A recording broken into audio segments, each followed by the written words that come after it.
Okay, so we're gonna start, we'll go ahead and start with the meeting. It's about 7:02 PM. So this is the June.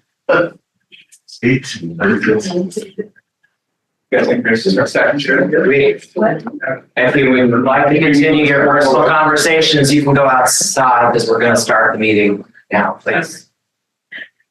So we have to go to record through the camera system. It's June 2nd, 7:05 PM. This is the Narberth Planning Commission meeting. I'm Adam from the chair. We'll take role of the commissioners present. Is Heidi Boyce present? Okay. She had emailed right before the meeting that she's going to try to log in on Zoom. She's not on yet, though.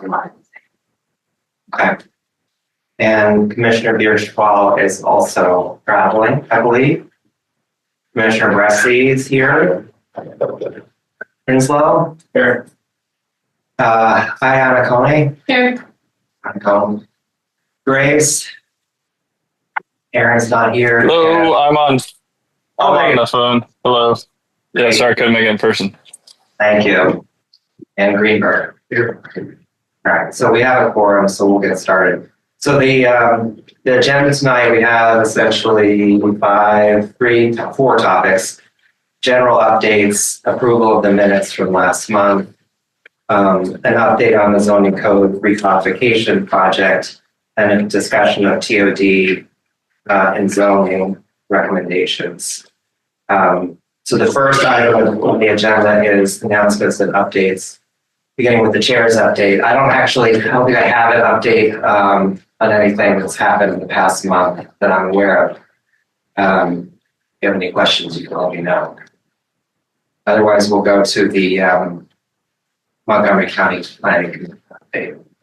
Just give a brief update about something that's kind of happening in the background. So we've been working with Lower Merion on an active transportation plan for the two municipalities. It's multi-municipal. That started over a year ago. It's been a slow process, but we did get surveys and feedback. Ultimately, we're still going through we're finalizing the process. We met with the steering committee a couple of weeks ago, and at this point, what we're going to put together is kind of a web experience with recommendations, kind of plans that are already in place to update pedestrian and bicycle infrastructure and pathways. But also, we're going to illustrate some examples of a toolkit that we put together of infrastructure improvements that we could potentially make. So we're in the process of working through that. You'll probably hear more about it towards the end of the summer, and you'll have an opportunity to provide some final feedback. But that's all I have from MCBC. So maybe a little bit of a tactical question. Yeah. The plan doesn't specifically look at the role that the bridge plays in the active transportation network. It doesn't specifically.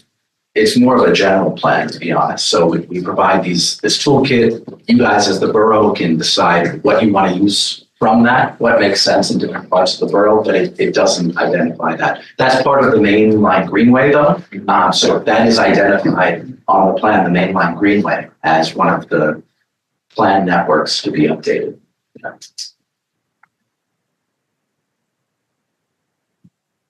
Any questions on active transportation plan? Is there a link to the file the public can see at this point? Not yet that I'm ready to share. Yeah. So I'm just kind of giving you an update, but there will be in a few weeks, if not then. Do you think by next month or longer? Probably longer. We're working on it actively, but we want to have it at a better state than where it is right now. We're making sure that it can work with a mobile experience, because right now ArcGIS is giving us a little bit of trouble. Yeah. Any other items? No. So in your updates. Okay. I believe the minutes, well, remind me on the status of the minutes. We circulated the minutes? Yes. Okay. And you believe that it was suggested that we potentially adopt the minutes subject to revision. Is that correct? Yeah, you just do it as amended, because I want to go back and just verify spellings are correct of names from public comment, but that's not such a drastic change that it would need to go. So as amended. So the draft minutes have a log of public comments from the last meeting, but the spelling of people's names is subject to correction. So we would say adopted has to be amended. That's the amendment that will be made later. I did get 2 technical emails privately from people that I will share, but they were technical type dates and terminology About the minutes. within the minutes, but not changing any topics or bulletins. We have a motion to adopt the minutes from last month, May. I move to adopt minutes as amended by Jennifer and as to be amended by the staff. Okay, there's been a motion to adopt the minutes. Is there a second? All those in favor of adopting minutes, please signify by saying aye. Aye. Any opposed? Are there any abstentions? All right, so the minutes are adopted unanimously from May as amended. All right, so the third item, we have an item for public comment. So I want to explain that. We started historically, we've only had public comment at the end of the meeting. But we started allowing public comment at the beginning of the meeting, mostly out of respect for people's time, if they wanted to bring an item to the commission that's not on the agenda, but they wouldn't have to sit through the entire meeting just to make that announcement or request or point of order. So we will open for public comment on anything that is not on the agenda. And then we have a second closing public comment period at the end of the meeting, after that we've had a chance to go through the agenda, because then last time we had about 2 hours of public comment, and so we didn't actually get any time to discuss the item very much. So so at this time we will open for public comment, but not for items 4 and 5, zoning, recodification, and transparent development. That's okay. Is there an agenda? There is an agenda right by the door. Okay.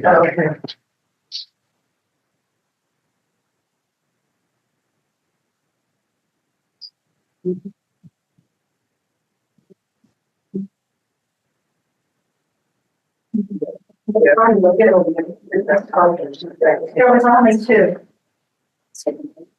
No, there's one. Yeah, all right, so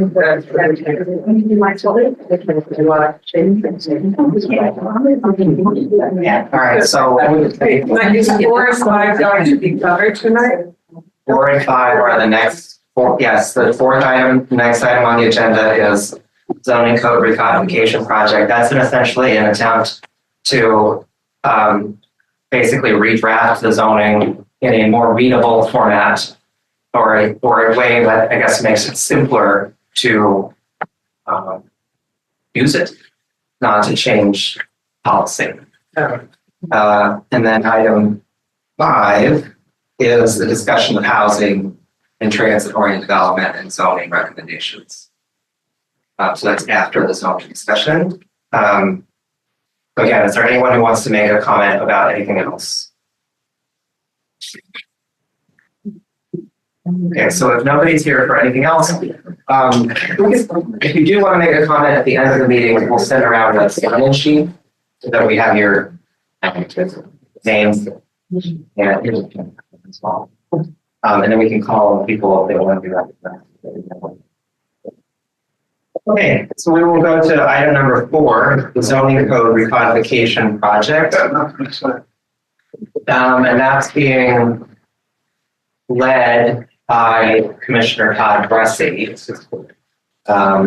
He's been working in sort of a subcommittee on coming up with a revised text for review. Yeah, so I wanted to update on our progress, and we've made made a couple of important steps. So what I'd like to do, dreaded planner words, share my screen. However, does not involve PowerPoint, so sure to be Be great. sure to speak up, sir. Okay. So I'm going to share the outline we are working on, so I can explain to you what we're doing. So, do you need to make that bigger?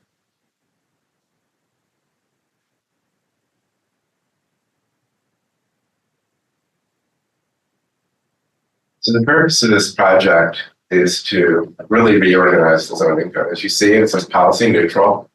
And so the idea is not to change the zoning code in substantive ways, but to reorganize it so it's easier to use. Those of you in public, over time, the NICE code we adopted 8 years ago has been amended in various ways. And the amendments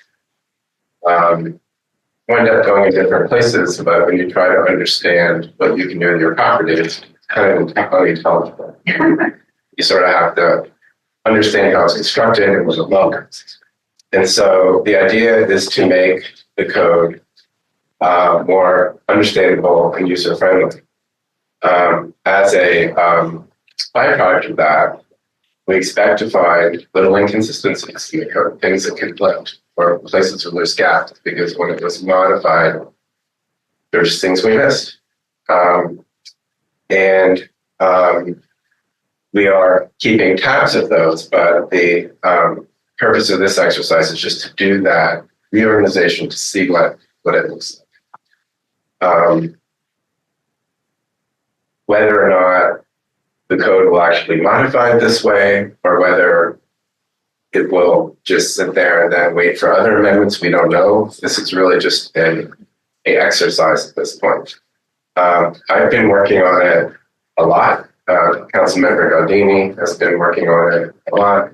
Adam from MCPC is beginning to help us work on it. And we are in close contact with the borough staff, with Emily, with Maggie Dobbs, and with Kevin Walsh.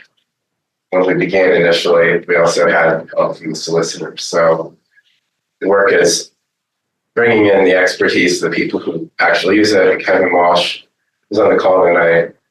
Is a very important part of this because he's the person who most of you talk to if you have a zoning question. So he's able to tell us what are the kinds of things people are asking, what the problems people are having using it, and so he can inform this process. So tonight I just wanted to update folks where it is, talk about some of the assumptions that are going into it, and then what we'll be doing next. This outline, as much as possible, does follow the kind of overall outline of the zoning code. The first section is just the part of the code that, number one, that explains the purpose of the zoning code. Number two, however, on the solicitor's advice, we're going to move the definitions up to the front of the code so it's easier to find. And we're experimenting with the idea also of putting in the definition also a section that explains how all the measurements work. How do you measure the height of the building? All will be in one place. The basic idea of the code is that zoning district is really the entry point, because thinking is if someone wants to use the code, they probably have an address in mind. They know where the address is, and they can look up the district, and from there they can find out what rules apply. To make it as easy as possible to start that way. And so we've got the first section of the code after the introductory sections will be the zoning districts.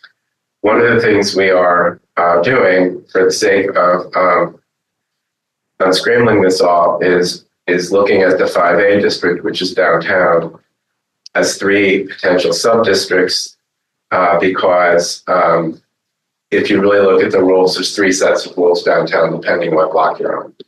And so one is Haverford Avenue, one is Windsor Avenue, and one is the other blocks. And so to make it more easy to read, we're going to try to break it into 3 sections. So when you go to the zoning district section, you find your district, all the uses, all the things you can do.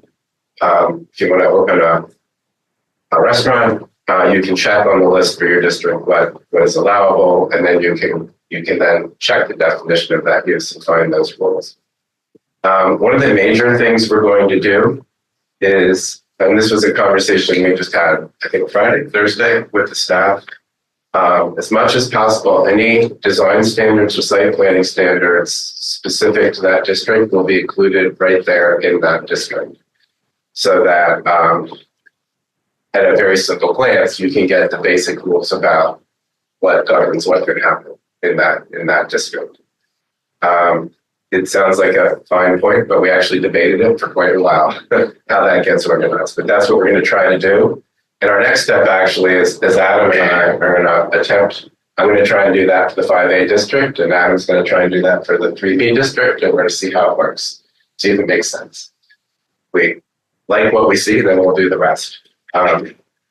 So design standards that are specific to districts will be incorporated there, but design standards that are universal will be elsewhere and cross-referenced. And so one of the things that we have to balance is what's specific and what's universal. The next chapter will be about uses, and it will explain in more depth the uses. So once you know what uses are allowed in your district, you can go to this chapter and read about those uses. And it will be organized a little more cleanly than it is now. All of the so there's as of right uses, that's what you can do without getting any special permission. We have things called special exceptions, which you have to ask the zoning hearing board for permission for. Those will all be gathered there. If they are general, or they will be put in the zoning district if they're specific to a district. Conditional uses will be gathered in one place as well. And then we have more recently a category called regulated uses. That's things like adult bookstores and gun shops and vape stores that you state law says you have to have permissions for all these things in your code, and so we do. But those will all gathered in one place because they're called special regulations. Some uses we have distance standards for. Those will be, for example, you can't have 2 laundromats within a certain distance because we don't want the whole block to be laundromats. So those are grouped in one place. And then performance standards are special rules that apply light, sound, to different uses. And so all those uses and characteristics get put in one place. The next section will be the building types and design standards related to them that are specific to the type, but not to the district. And one of the things we're considering is whether or not the rules for apartment buildings in different areas are so different that we have to have 2 different kinds of apartment buildings, just to make it easier for you to find out what you can do. Then frontage types is already a section in the code, but it'll be made into its own chapter. That's what you can do at the front of your building.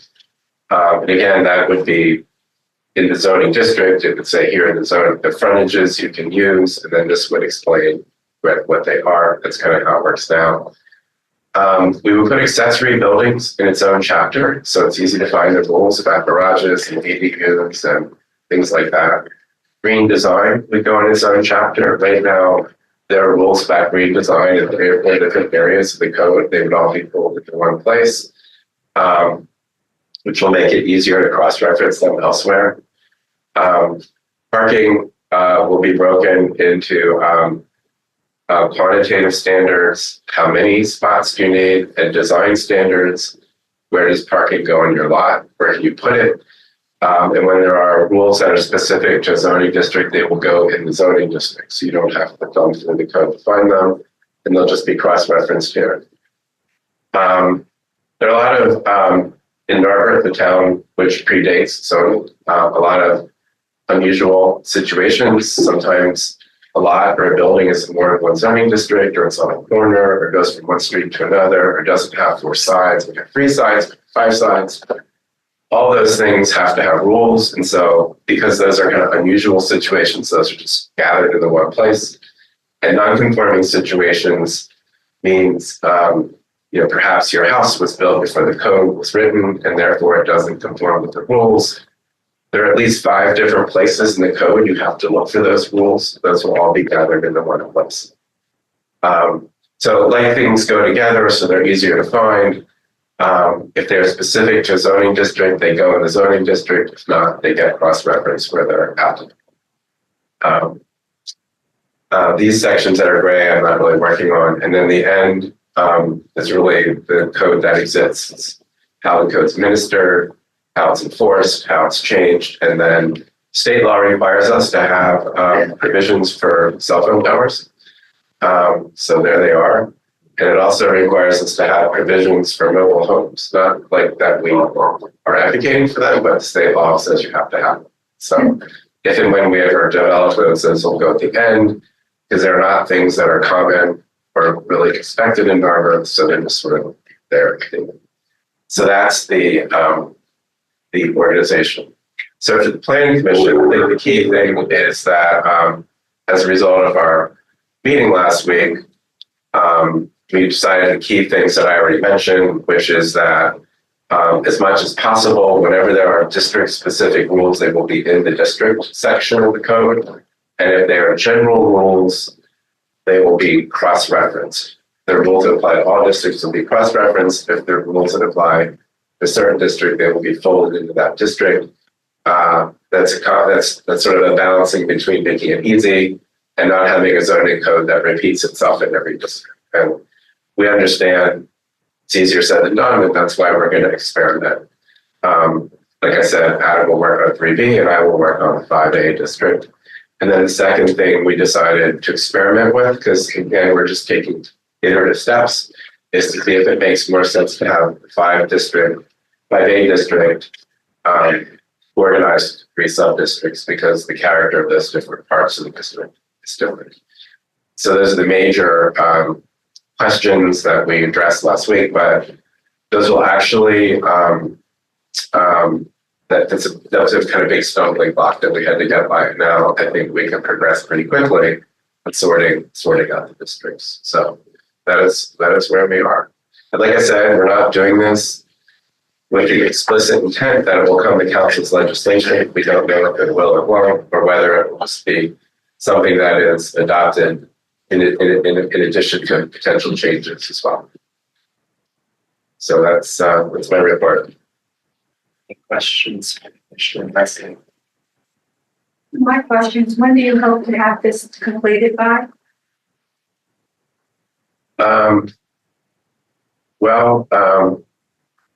We were sort of hoping to have it done by now. That's why I'm asking, because it could be.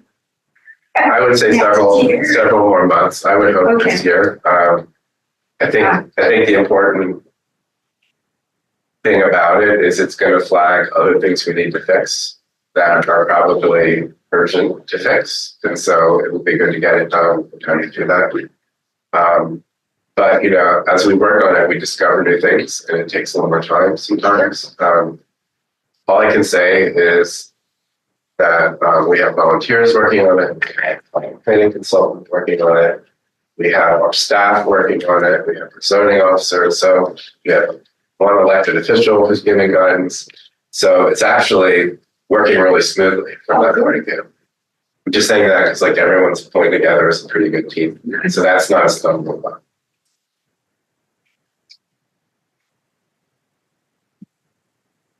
Yes. Just real quick, what's urgent in your analysis? Well, it's not urgent because there's an asteroid coming. But one of the common problems we have is, say we pass the historic district, houses that are in the historic district often run into conflict with the zoning code. And there are a lot of conflicts because there are gaps in the way the non-conforming uses are written. Things that, like this house at 119 Essex, that was being converted to a dentist office. It took months to fix the code so that could happen. All the guy wanted to do is go to the dentist office, right? Nobody objected to that, but the code didn't let him do it. And so we had to spend a lot of time just to fix the code for that one little thing. So I think the thing that we can really help with by doing this is find out where a lot of those conflicts are, conflicts between the historic district and the code conflicts where there's problems with the non-conforming uses, because those are the things that everyday people have to deal with all the time. I think obviously we're going to find last year the Montgomery County Planning Commission analyzed the uses and found that our downtown uses aren't really robust when it comes to things like restaurants and brew pubs and the different kinds of things that are on the market now. Our code doesn't have a way for them to exist. And so that's something that needs to be fixed. And then of course, the changes we're talking about and the other agenda items as well. So there's a lot of changes that are potentially on the horizon for different reasons. I think those will probably be some of the things we work on. I think Adam's already got a whole long list of definitions we need to add and fix because they're not really keeping up to date with what's happening in the borough, or they just were never there in the first place. How does this impact the work you're doing now?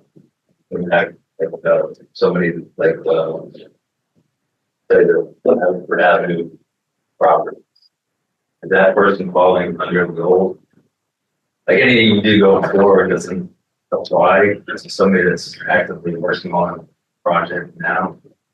Well, first of all, this would only ever be an issue for anyone if council were to actually adopt this legislation. Which right now, I don't know whether it would even be submitted without looking at other changes that need to be made. And what we're working on now is supposed to keep all the rules that we have currently. So in that sense, it wouldn't affect anyone who has something they're trying to do. Anyone who has a approval already, they're approved under the rules that existed when they were approved. This is prove any zoning change. Like if we were to change the rules of Haverford Avenue now, say you can't have stores, well, anyone who's got a store there now or has permission to have a store is fine. They can continue that use.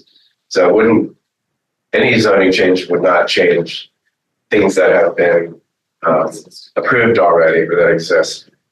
A zoning change only affects things that happen after. Is that answering your question? Yeah. Okay. Thank you for your service on this, and we will look forward to an update again next time. Perhaps the review of the That's a good goal. mock up I agree. summer of drafting code that awaits you. I look forward to. It should be a movie. Yes. All right, so we will move on if there's no further discussion to the fifth item, which is transit oriented development discussion and recommendations.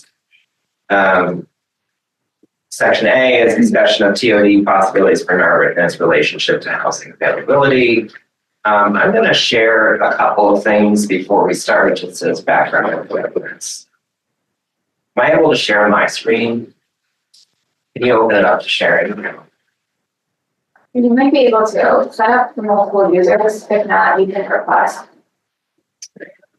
I work to figure out how to do that.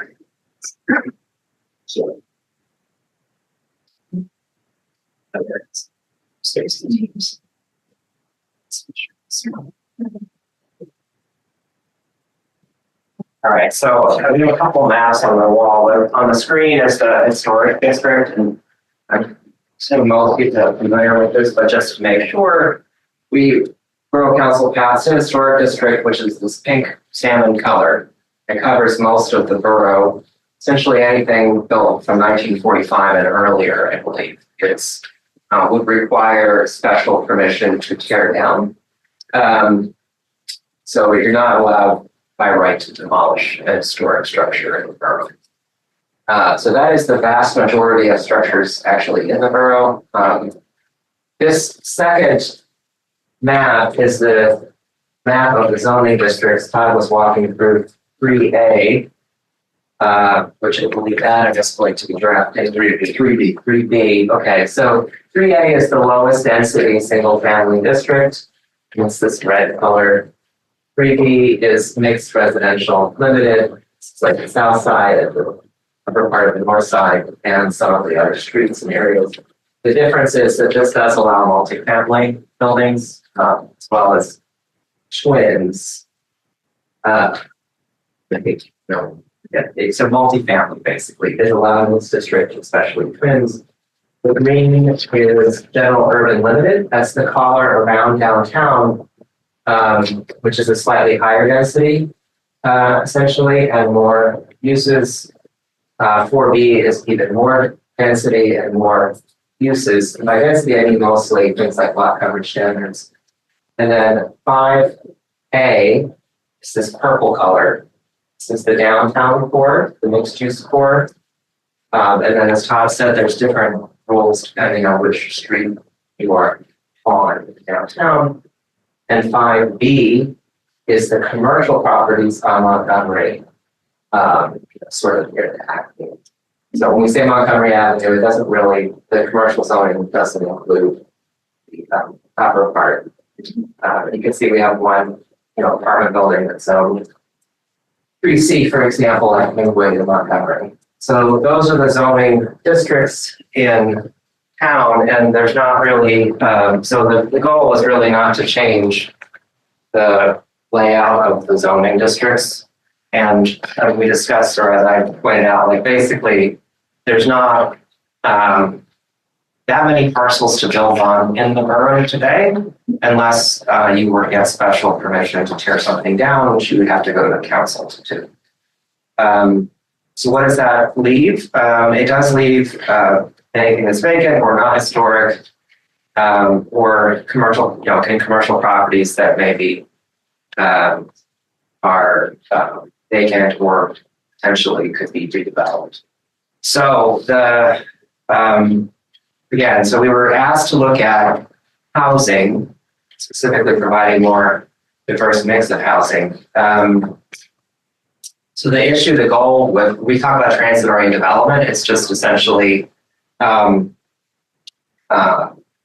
walkable, high-density housing that is accessible to mass transit, with the intent to basically have alternatives, being able to drive.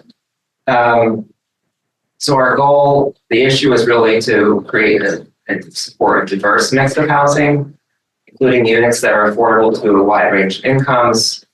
And we talk about adjusting the zoning, it's really just to facilitate more affordable construction. So zoning issues that could be brought up tonight for discussion, and we'll walk through, the intent is actually to go through all of the zoning districts that we discussed, the higher density ones, and what is already in the code. And if there's anything that could be pointed out as a possible change or not. So the issues can include how much off-street parking is required by a development, what is the best front setback line for different parcels or different areas of town, is the minimum lot size in our code too large to allow smaller projects to happen? In other words, do we require you to have a really large lot before you can build anything? And can more of the lot be used for housing? So why are we bringing this up now? Essentially, the sentiment is that the new single-family homes in the borough are selling at very high prices that limit who can afford to purchase them. So their intent is to provide more access to more different price points. And then it would include multifamily, which basically is typically a lot more affordable than single family units. And we don't have very many places that we expect any kind of development to occur in the borough, that are, especially ones that aren't already spoken for. So it was asked last time what the relationship of this is to the comprehensive plan. So the comprehensive plan has 5 goals. Well, actually, I copy at least 4 goals related particularly to housing. So A1 is maintain housing diversity and mix of housing types to support the needs of residents regardless of age or ability. An ability also would include things like transportation access. A2 goal is ensure the municipal code provides adequate standards and appropriate land uses within the borough to preserve existing residential land use patterns and distinct neighborhood character. And a sub-task under that goal is to explore how development regulations can be linked to the provision of affordable housing, transportation alternatives, and energy efficient buildings. Comprehensive plan goal A3 is encourage appropriate land uses to support commercial development along Haverford Avenue and Montgomery Avenue. One of the tasks in the plan is to promote the adaptive reuse or redevelopment of properties whose buildings have become functionally obsolete, meaning that they're no longer really fit for purpose in the business climate, and there could be a better use of that parcel that would be more economically viable. And goal A4 is to promote land uses that support the borough's walkability and transit amenities. One of the tasks is to encourage mixed-use development in the downtown district. So there are a couple of them that are related, to the commercial areas, which includes Montgomery, and then some to the downtown in particular, to try to support the business district. So one of the things that council asked us to look at was what sites might be possible for this kind of development. So we walked through the historic properties are more or less off the table, at least as far as this exercise is concerned. However,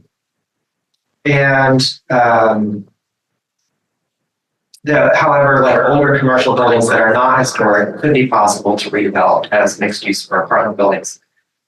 So we do have an example a couple blocks away, like the Elm is an apartment building that was built in the last few years. It has 56 apartments, which is actually a number that is directly related to the number of parking spaces provided. And that was formerly a surface parking lot and a small office building that was redeveloped.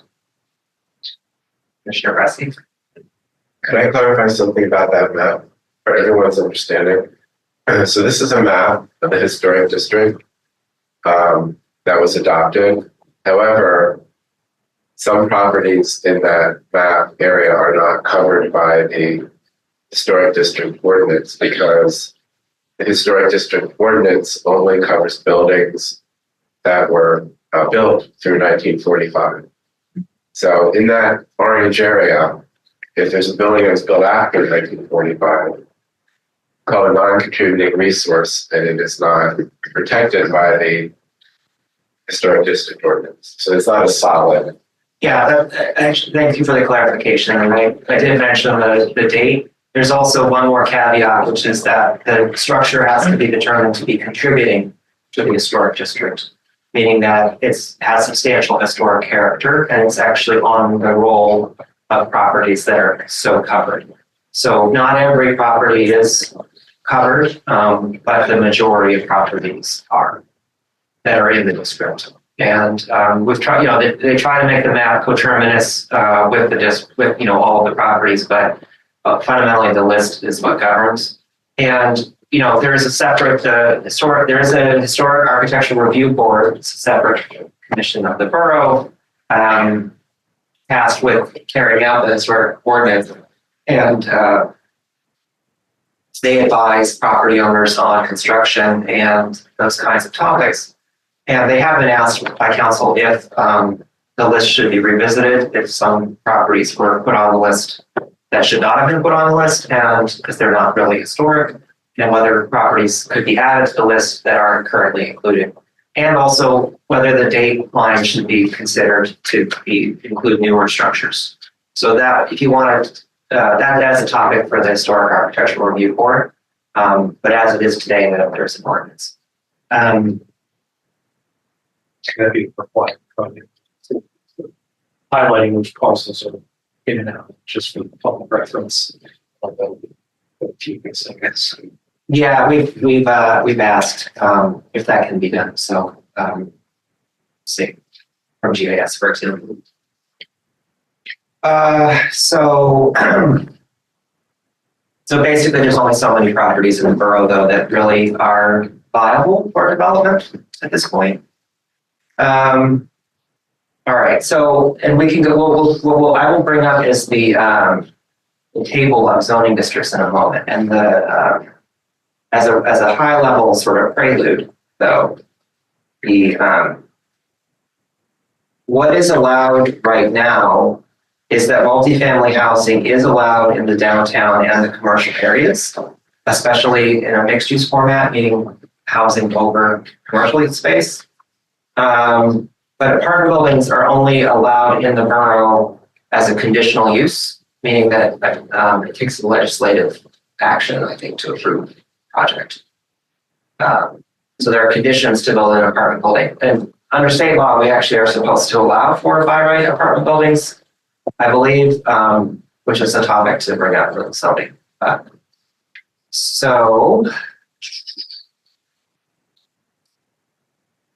So we allow multifamily in the downtown and the commercial areas, which is 5A downtown, 5B Montgomery Avenue, and 4A, which are the blocks around downtown and the 1 block of Elmwood across from the train station. Being numbered the next. Yes. So how a factor that might play into building downtown, because you said you wanted to build where people could get transportation. So what happens if they take out the Paoli Thorndale line? Would you still be building an apartment building there so that you could have transportation on the train? I mean, isn't that an issue? It's definitely an issue. It's not an issue, however, that we're going to discuss tonight. So Okay, our but working assumption is that we will still have train service.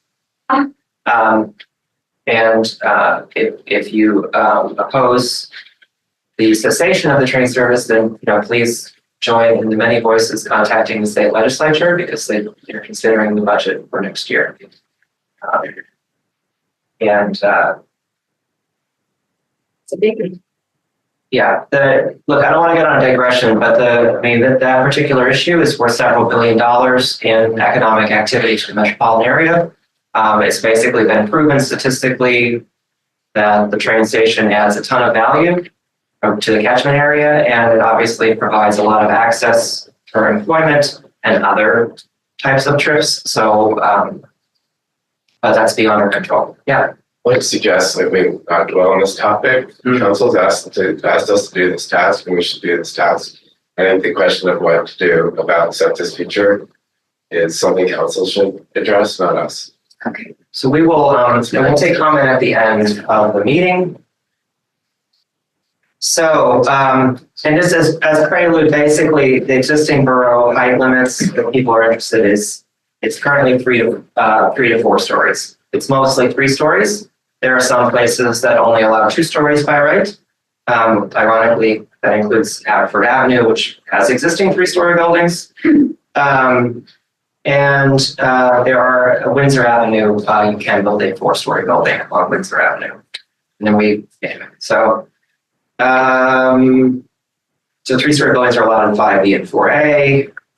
The height limit on Montgomery Avenue is 45 feet, but only 3 floors.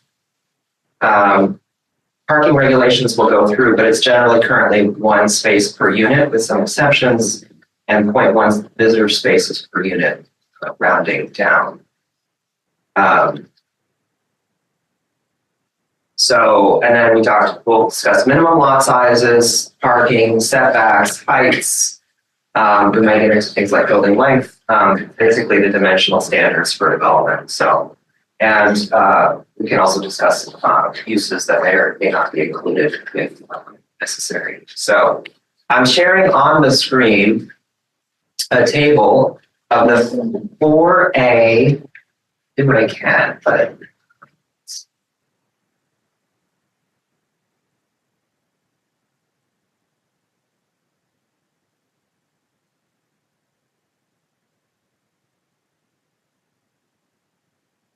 so basically we have 4A, 4B, 5A, 3 districts of 5A and 5B.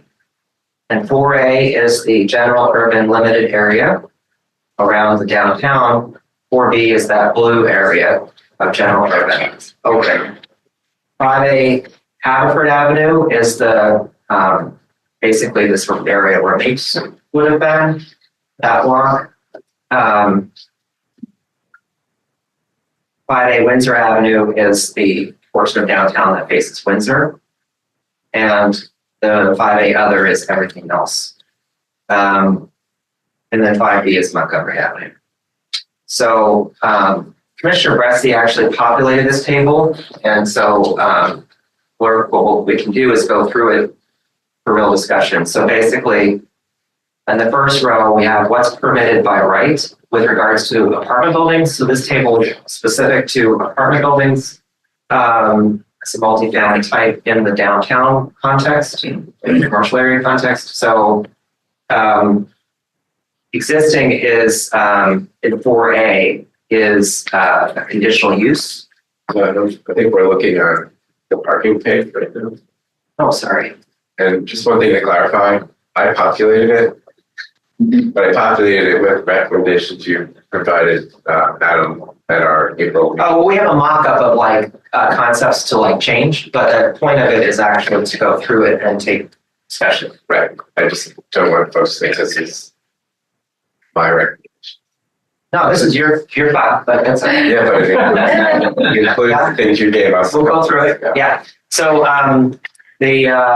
it's I believe today is a conditional use to build in apartments in 4A, and a question is whether it should just be allowed as a type of housing, in the same way that a twin house is a type of housing. Anyway, we can zoom in. Pardon me? We zoom in. I can do what I can. I know, it's possible to read. You can't see it. So, does anyone have any thoughts on this? Yes. So just for information, well, it's true that apartments are only permitted by conditional use in the districts, 4 and 5 districts. There are different provisions that relate to that. In, for example, Windsor Avenue, there are very, very complicated rules about the conditions that must be met. Whereas the 4A and 4B district, while there's a conditional use approval required, there are actually no conditions. So it's not. But you still have to get. Right. So I say that because right now, it's almost like an as of right. So they would Development with an extra step because you don't have to meet any special conditions. So what I would suggest is it may be better to think about how these wherever we allow these buildings, that we just allow them as of right, but have very clear rules about what has to be provided for them to get an as of right approval. It's not so much the process, it's the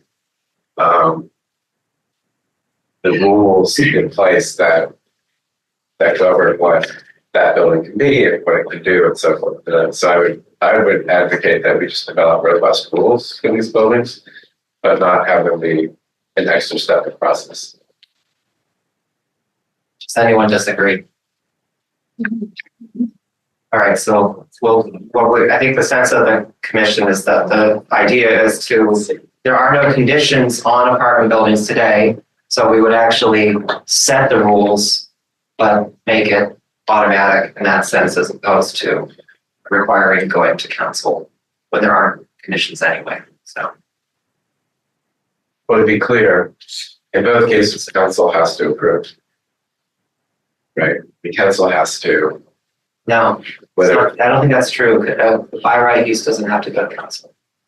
it's a land development. Yeah, We can't hear you. Could you guys follow me? We'll do our best. Make time. It's the HVAC hash effect, I guess. A land development approval has to go to council process. Unless they waive it, which they have done actually. It's not the zoning that triggers the council review, it's the land development. The Salvo says that anything except a single family house has to go through a land development process and council has to approve it. The zoning is as of right, as long as they meet the zoning, they get it. But council has to look at things like stormwater, urban forestry, all sorts of things in addition to the zoning code to make sure that the council, in that process typically has the ability, because developers usually aren't meeting the rules 100%, has the ability to kind of, ask for developers to modify the development. If they remember. So it's the land development that requires council approval, not the zoning. But functionally, it's the same thing. They have to be approved by council unless it's a single family. Okay, so is there any further discussion for 4A? 4B, is that also a conditional use or is 4B not allowed? It's conditional use. So, you want the same standards for 4B or something different proposed?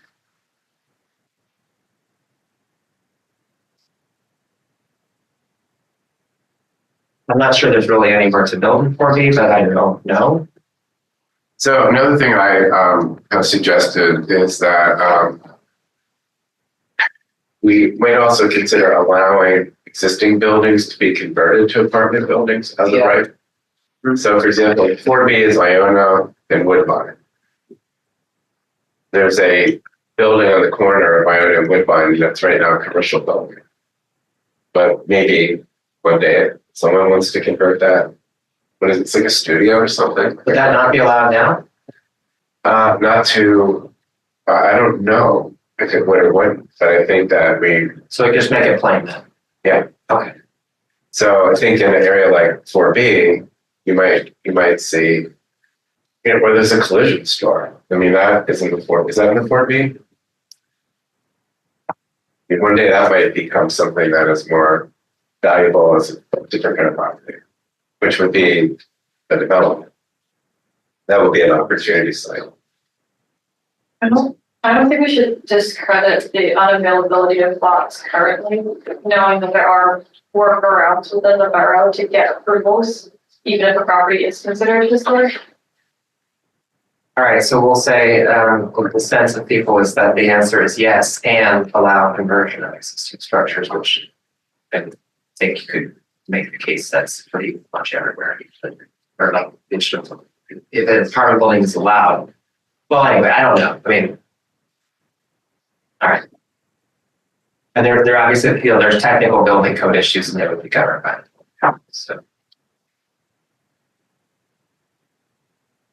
So you're saying we should.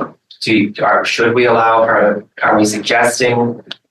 I'm agreeing with the recommendation. I'm just saying for the purpose of the conversation, we should not allow it in the zoning district, even if there's currently no. So for 4B, do you recommend that it be allowed or not? Yes. Yes. Does anyone say no?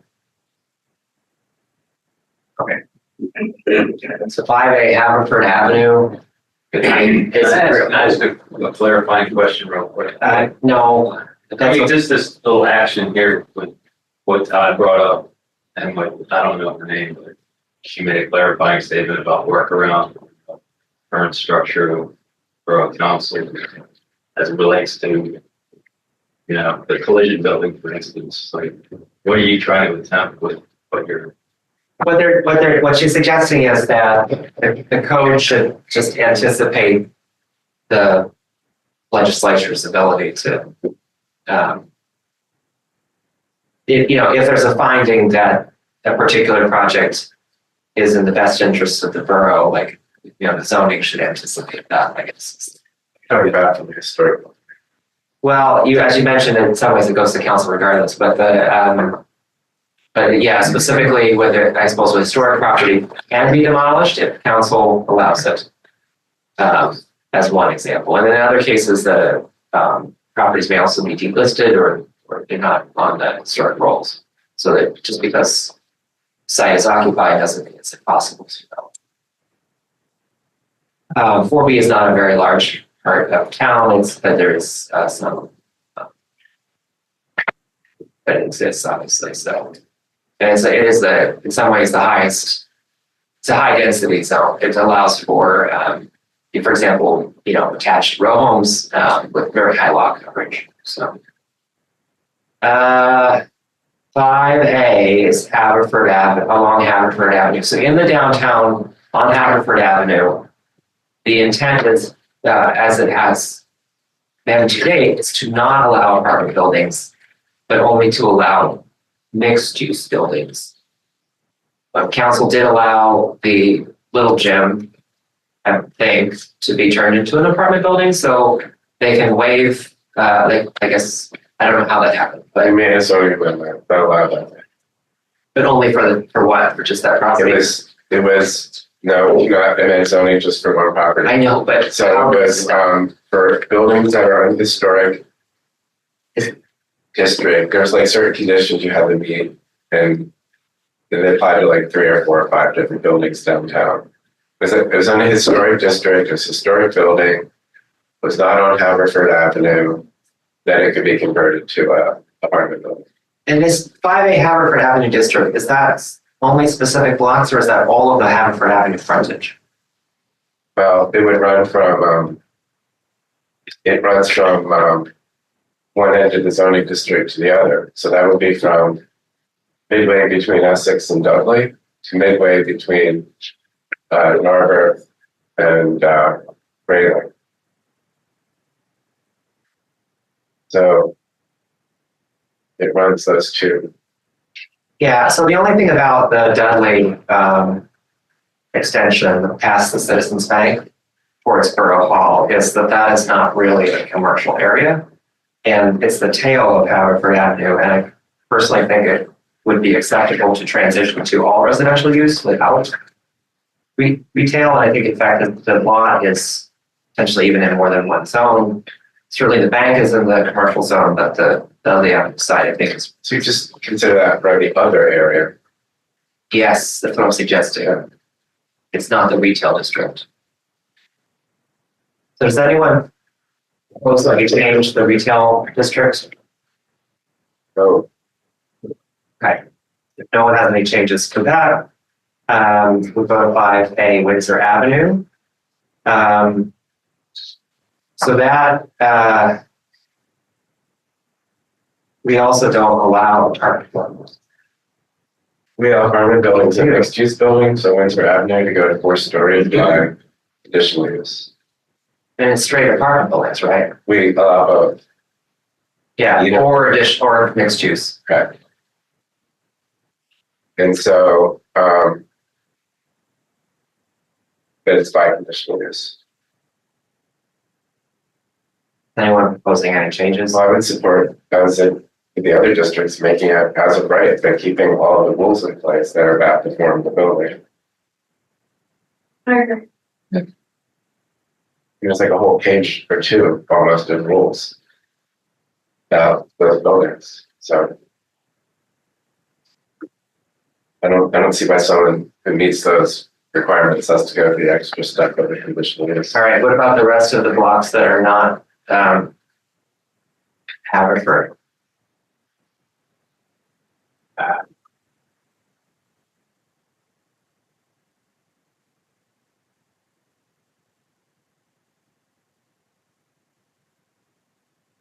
If I'm not mistaken, the only areas, the only thing we allow in terms of apartment buildings is through adaptive reuse. Because that changed me, if I'm correct. But I would support allowing apartment buildings in those mid-block areas too. When we amended the code for Windsor Avenue, we actually allowed apartment buildings to have a small amount of retail. So I think what will happen is, I think we had many conversations about this after the Elm was built. While we were considering those changes, and the market developers were saying we create a market for pedestrian-oriented retail that far away off of Haverford. But we allow it if they see a market or a need for it. If someone wants to create a big retail space and rent it, they can. But if they don't see the market for it and don't feel that's viable, then they can build an apartment building on Windsor Avenue. So I think myself, I would say as long as we maintain the retail continuity on properties that face Haverford, the mid blocks, it's fine to have apartment buildings. So I would support apartment buildings in those blocks. Any other commissioner comments? I have concerns about protecting the continuous commercial apartments, but I don't know. I just know that once if we don't keep the storefronts and we just introduced residential, shrinking the amount of commercial property, I mean, maybe that's what has to happen, but Could you have a stipulation of redevelopment over X square footage has to provide for commercial on the ground floor? Like a small redevelopment wouldn't even have the square footage on the ground floor to provide commercial plus current code access to the apartments above, but a development over X frontage or Makes sense. tell me what you want me to write, just. I would allow for apartments, but I agree with the concerns of encouraging continuity of maintaining storefronts. So another way to say this is that small apartments are allowed. Mm-hmm. Larger projects must be mixed use. And then we can define what that means. Yes. Okay. What about, what do you think? Well, I mean, I'll also play devil's advocate, contradicting what I just said. I mean, another concern too is those blocks and those buildings are spaces for a lot of small businesses. A lot of them are small businesses where people in town work and they walk to work. That's a concern too. And I think that, but I don't understand enough about the economics of that or the economics of those properties to know, what the people who own those properties think about that viability of those things. So, Could we phrase it instead of based on size? State that we want to explore further how to maintain the continuity of the storefronts, but Could be called commercial use and incorporate office. well, you mean like on the ground floor? Yeah. That's an option. We also have services, but We've often thought that things like insurance stores don't belong on Concord or Lochner, but the side streets isn't such a bad thing. Doctors' offices, things like that bring people downtown, and then they come down to that, and they can also shop. But if they're in Haverford, they don't. Those things interrupt the retail flow. for the main blocks are intended for selling things, not for services and office, but, all right, so what, is this, maybe, I mean, can we just for now say that this is something to explore further on how to allow housing, but not dilute the commercial downtown? Or do we? And maybe also think harder about not ruining the little network of small business spaces too. Think more about that.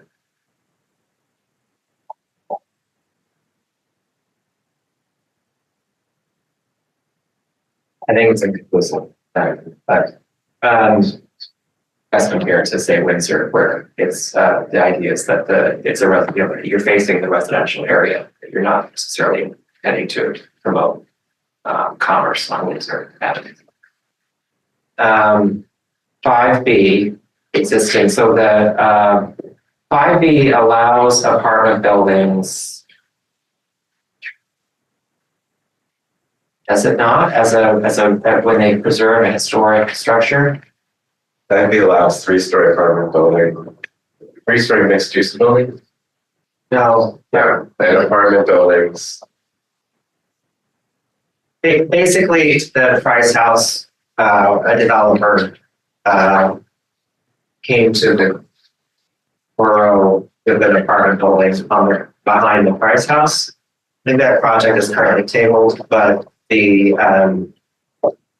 got everyone to thinking, how do we preserve the Price House in a viable way? And because I think the code, again, is, anyway, so it does allow for apartment buildings when you are preserving a historic structure on the spot, I think is the idea.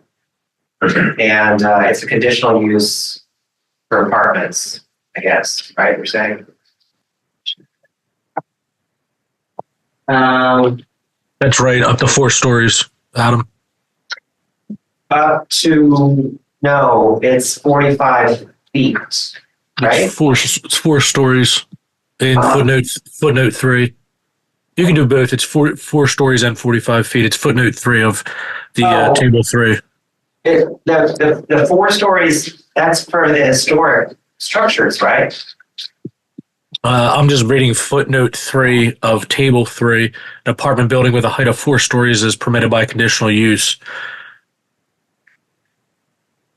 Yeah, well, the code says apartment buildings shall be permitted by conditional use on lots in 5B district that are also in the 8th district and upon which contributing resources located. I'm sorry, conflicting. So the historic resource part is the part that I thought allows for 4 stories. But Kevin, are you certain that if you have, let's take the Rite Aid, it's in 5B. I don't think you can put a 4-story building there. So 5B in table 3, multiple family dwelling, apartment building, which is AB, footnote 3. An apartment building with a height of 4 stories is permitted by conditional use pursuant to the provisions of 500-301C. So I think what Todd's saying is you get the 45 feet height with the historic resource, but you get the 4 stories just from the chart by conditional use. All right. Well, you're the expert, so I'm going to assume that's correct. But it's not my. I just will It's just 4 stories, what position is. and it's 45 feet. So, Yeah, but 500-301's C what? sorry. Oh, C what? Let's see, I'm trying to find the actual. C6. 500-301 C6.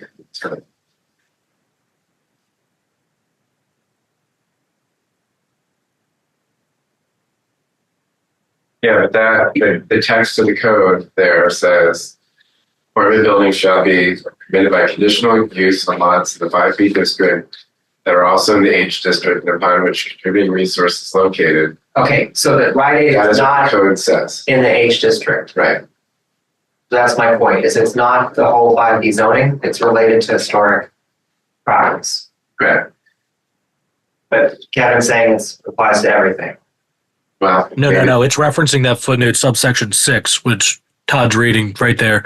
So you still need it in 5B, but you get those additional A through a whole bunch, A through J, if it has the historic resource on it as well.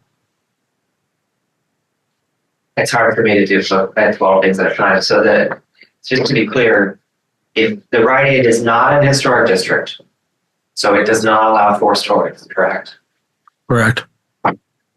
However, it does allow 45 feet for a mixed use building, for a mixed use building. right? Just like the one that's built. And it would have 3 floors. And so that's where 45 feet is really a 4-story building. I mean, more or less. So it just, So, first of all, the reason apartment buildings are only allowed in that situation is, in the past, there's been a concern that Montgomery Avenue remained focused as a place where there was lots of business because that supports the economy of the borough. And so having all the properties on Montgomery Avenue become apartments would mean we wouldn't have the opportunity for the office and those kind of activities along the street. So, I mean, you're saying that's why that's why apartments are there. In terms of the 45 feet, what we tended to think was that because that was envisioned to be retail on the ground floor and offices on the upper levels, the floor to ceiling ratios in modern new buildings are such that that might be a more realistic building site. If you take like, and I don't want to look Jim's the person who always could calculate that on the fly. Maybe you can calculate that on the fly. We did like a 15-foot floor, with first floor, then 10-foot floor on the subsequent floors. Or commercial upper level. It's not commercial, upper level, yeah. That's still less than 40 feet. But I take your That's point. just how those numbers. If you have, frankly, I think it's also related to the fact that the existing office buildings on Montgomery Avenue are probably about 45 feet high. The Royal Bank building, which is now WSFS Bank. So it could well be 45 feet high. So it would be non-conforming if it was lower than the zoning or higher than the zoning allowed. So I guess I tend to agree. Like I'm not sure there's well, I mean I don't know that we want to say that apartment buildings would be allowed by right. But the mixed use buildings, if we allow 45 feet, I think personally we could go to 48 feet and 4 stories. It's the same building, but we would get more housing out of that building. Like it literally would look the same. So, but it could be economically more viable and we would get more housing units. We also, like one of the things that we could propose is that density bonuses. So we could say all things being equal, if you provide certain things, then you get more density. And one of those things could be affordable housing, for example. So like a proposal to consider is if you provide 10% of your units at an affordable rate, say 80% of area median income, so that's below the 50 percentile of income, then you would get the density bonus. But I think that we should allow more stories on Montgomery because it's a commercial main drag and it will contribute to traffic calming and framing the street. And there's not, it's a commercial corridor. Anyone? I agree. I think we also potentially propose a provision where it's like affordable units or meeting above and beyond grade standards. So do you want to tie it as a density bonus? Yeah. 10% restricted, even the density bonus. All right. So we could tentatively set that as an idea to look at is that the density bonus is tied to 10% of units being income restricted. And then at 80% of AMI is the starting place. Then the height limit, if it changes, would change by 3 feet, to like 48 feet. Just basically, it's just that to give us slack if you wanted to have high retail space. So I don't know if I'm defining that until we run the numbers. Sure. Which numbers? But height increase, like what height increase we would get. I'll just put a possible change. Yeah. All right, so that's all of the areas where apartments are under discussion tonight, I guess, unless I've missed something. So the ones, basically, we're saying instead of where it's a conditional use today, maybe make it a standard use with with standards. And then I think it's inconclusive in downtown whether we should allow them other than Windsor. And I think that we want to consider the zoning of the Citizens Bank parcel since it's sort of resides in the 2 zoning districts.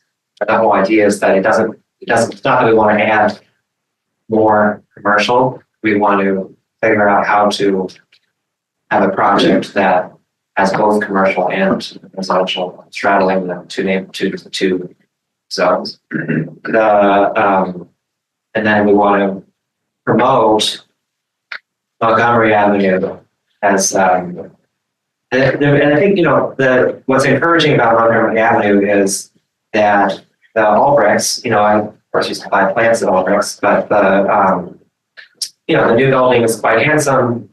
It's 3.5 stories, and it was 25 apartments. The parking lot there is 128 spaces. It's quite large. So anyway, there's the potential for, mixed use to take them on. So, for site, next set of standards are related to site lot coverage. So basically today, in 4A, for apartment buildings, you can only cover 45% of the lot for small lots. How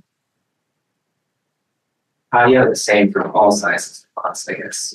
Well, the way the math works is, it's 45% of the lot. I mean, for other building types, the first so many square feet of the lot, there's so many percent, and then once you hit a certain threshold, the percentage changes. But So in this case, it's just a straight takeoff.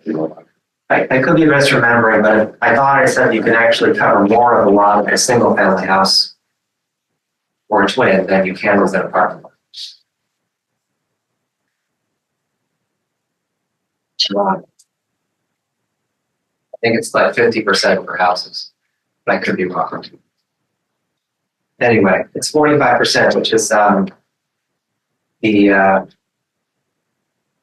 the rest of the other zones on the rest of the chart are 80% lot coverage, and in some cases even higher. But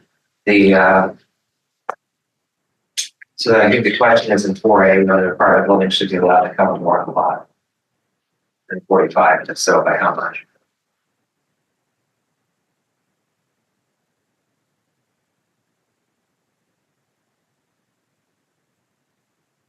Is anyone opposed to, like, not necessarily, providing a number tonight, because it's probably not that much higher, but at least maybe running to look at maybe some slight changes to like 50% or 55, depending upon scenarios? Yes.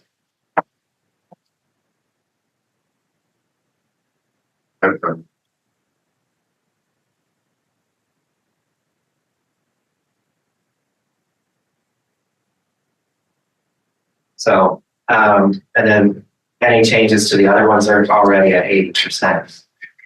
No. It's quite high. So. And then the impervious surface is 90% in the commercial zones and 60% in the 4A.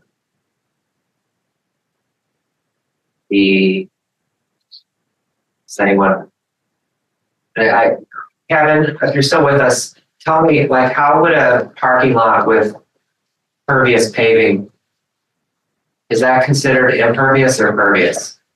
We recently adopted code. It used to only apply to commercial properties, but there is a section where up to 10% of the total amount of paving that is pervious and approved by the borough engineer as an approved infiltration facility can be excluded from the impervious calculation that I perform. Why 10%, do you think? Is that the right number?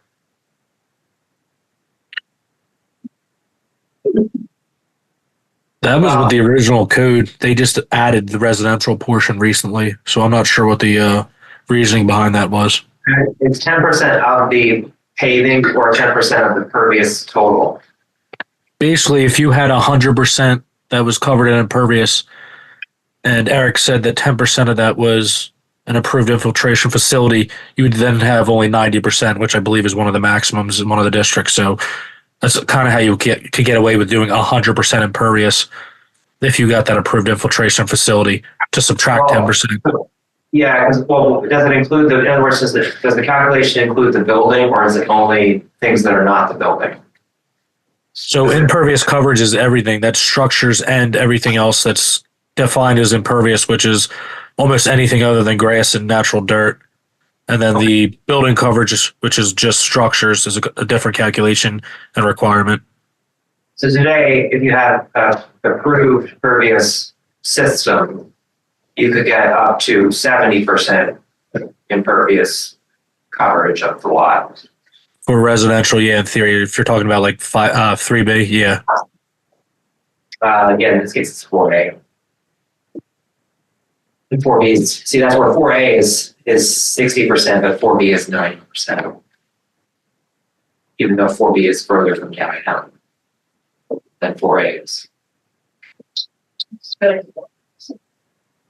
mean, it's challenging because the way it's zoned too, the south side is the same zone as the north side. And they are relatively similar, but of course the south side is more, it is less downtown view than the north side is. So like having the exact same rules may not be appropriate. Personally, but I do think, so fundamentally, you know, the lot coverage ratio and the impervious ratio, it's a fine line to walk, but you know, the question is, it just a little bit tight, or the more of the lot that you keep open, the more to make a project viable, you have to add floors to get units. So, and then if we were subdividing the lot, which is not really necessarily what's being proposed, but if we subdivided, our code wouldn't allow you to do very small lots, but if you could, you know, you wouldn't have enough on the lot to build anything. Like if we had a 2,000 square foot lot, you know, well, I don't know, maybe. All right. So any changes to the 4A or any of the other codes for building coverage or impervious? I think we should examine impervious, but it can't go much higher. Right. I mean, I think that the others at 90%, I would really agree with that, but I think the first one review. All right. Next on the list is the frontage for corner lots. Todd, what are you intending here? Now? Not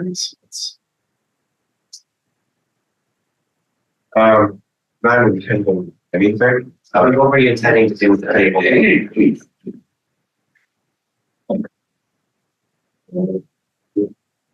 I don't see it on the screen.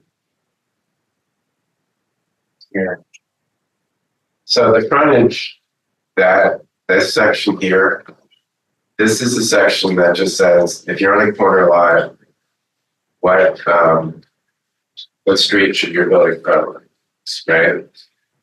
And in most cases, we allow flexibility in that regard. I think we say that, Kevin, correct me if I'm wrong, that the building should face the street, which has the predominant number of buildings already, if it's on a corner, but that the zoning officer or council can make the final determination. So you can basically ask the zoning officer or council.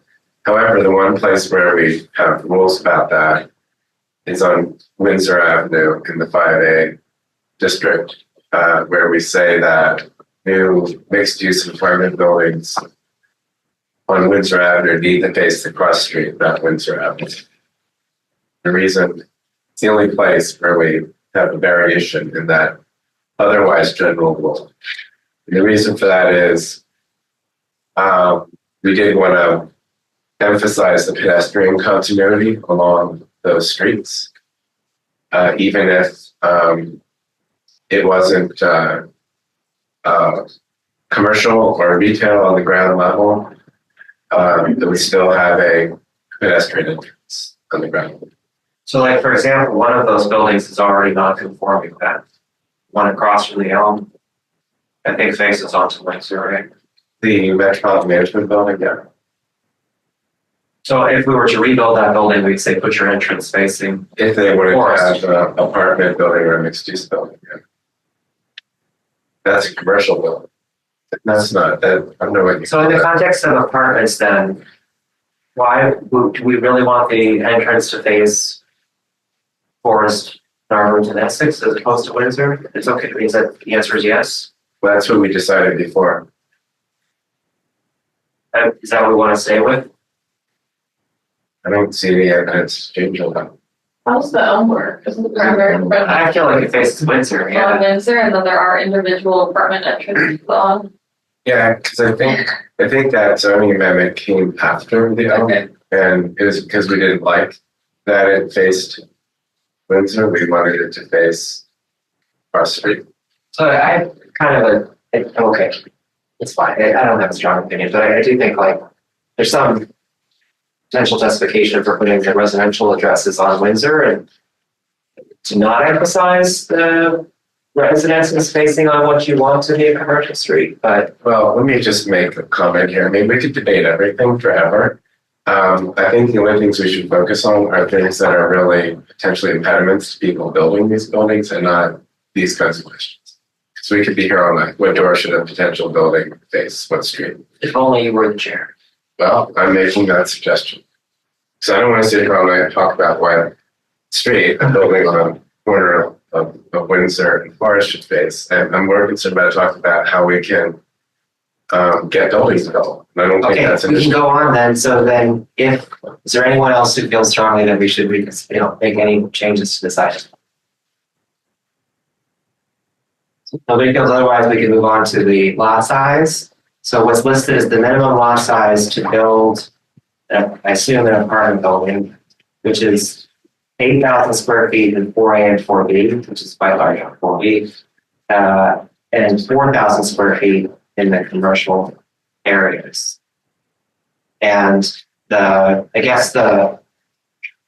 question is, we call it an apartment building, but like anything could be an apartment, a multi-family building that's not a house type.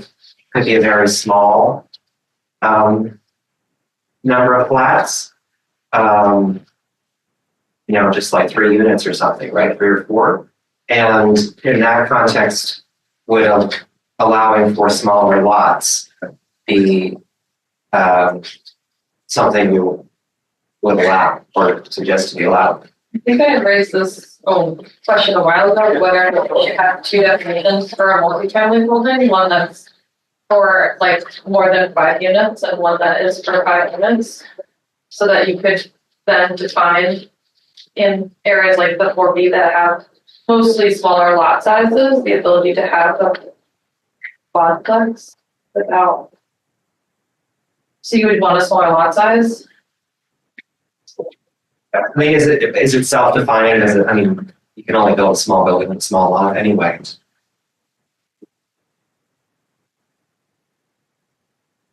I guess the question is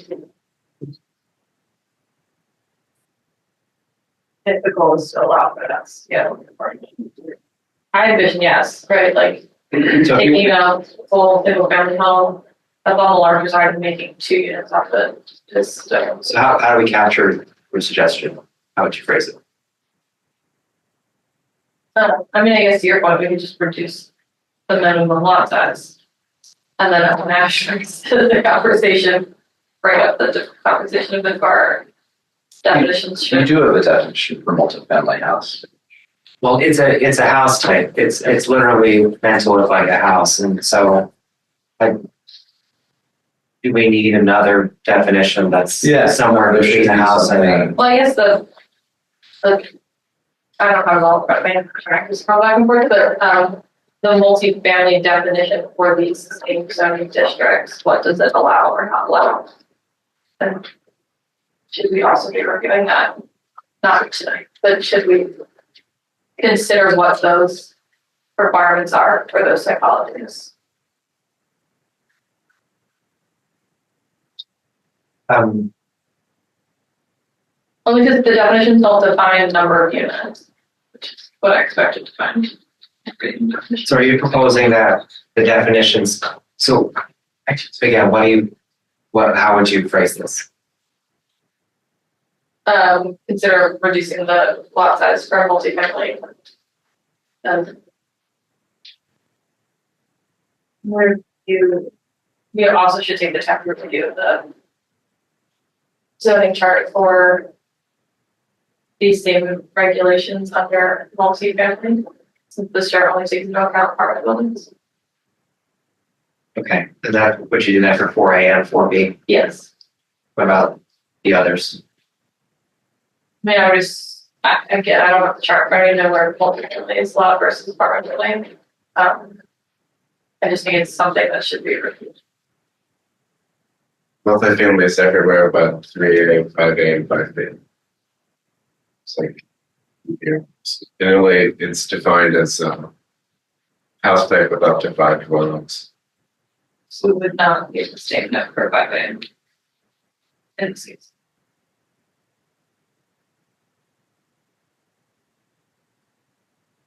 So I guess that means an apartment building would be 6 units. But that's why I said earlier, one of the things we're thinking about is whether maybe it's similar to what you were saying. There needs to be a building type that's a small apartment building, maybe a big multi-family house, different gradations. I think you could set it at 5 or 5.5. But I just want to make sure in the context of like an apartment building that we're taking into account multifamily, all multifamily. What's interesting from a forum perspective, right, is we actually have duplex twins. So duplex twins is 4 units on 2 lots. If you had 1 lot and you have 4 units with a central stair, you have 4 units in basically the same form factor, but it's a different architecture. So there's actually examples of that particular type in the borough, not very many, but there are a couple of them. So I don't think that they're very commonly built, but They're not, I was thinking more from a conversion adaptive use. yeah. And the duplexes, I guess the fourplex is I guess that doesn't trigger the elevator. We have a 3 floor without an elevator? Or not? There's some building code contingencies about square footage and number of occupants. All right, minimum lot width, is a question mark, but I think the basic question is, do we want to allow for narrow or smaller lots? Really is what it comes down to. Does anyone have any specifics? If not, we can leave that as it's related to lot size standards. I mean, I don't have a recommendation, but I want to know, when we talked about cottages, I think Heidi might recall this better than I, but I think we questioned what, as long as you have side yard setbacks, which is what protects, separates buildings, it didn't seem like a minimum lot width was necessary. Let someone build something as narrow as they want. So, what's the purpose of a minimum lot width if you are going to be sure that you have proper setbacks from the edge of the lot? And I think it's either, for the cottage, we don't have them in the lot. I think that might be the case. So I'm not sure I would suggest that here yet, but that was a conversation.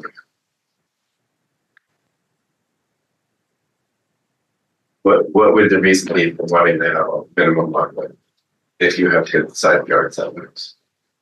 I can think of one, but it's not important. I think fundamentally the risk of people doing things that is objectionable is quite low. Like people are unlikely to build, to your point, a building that's 10 feet wide. But it's not impossible.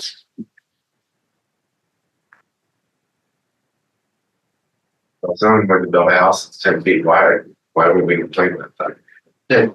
I mean, That's a tiny house. it's a tiny house. If it's a house, yeah. Depends. If it's a three-story apartment building, it's be quite small. But,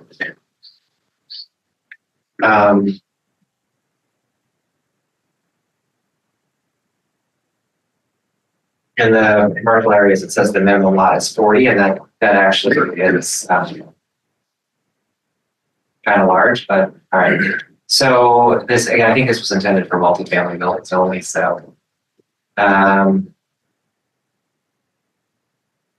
lot layer depth just describes, I guess, how far back the lot layer is. Now that may be more relevant if the setbacks different though, right, for now. It might, but I haven't thought about it. Does anyone have any changes to this lot layer discussion? It's time.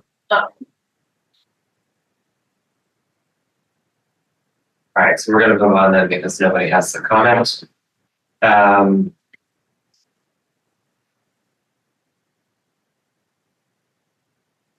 So I guess the table on this is looking at the well, let's go to the setbacks. And so the main issue is, so if we start from the right-hand side, is the commercial side, right? So Montgomery, basically what it's encouraging is that buildings should be built to the sidewalk on Montgomery Avenue, and it sets a minimum from the curve of,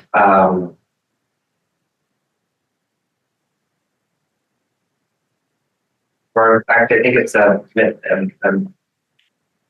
it's 3 feet 6 inches from the sidewalk edge. It's a little unclear to me actually, but it basically encourages you to build pretty close to the curb on Montgomery Avenue. I want to say it's 12 to 15 feet from the curb for new buildings.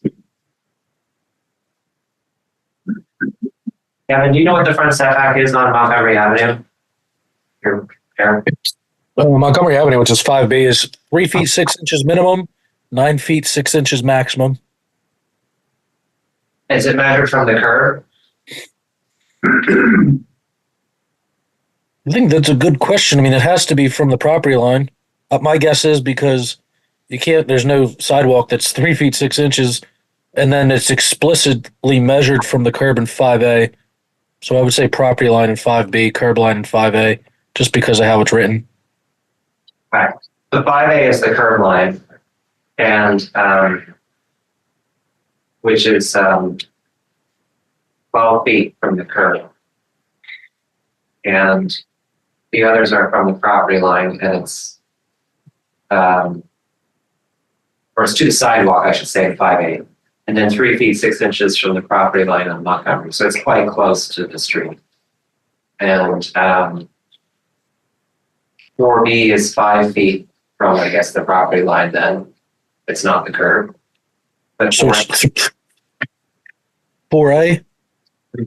4B is 5 from the property line. For a front setback, and 4B is 20 feet.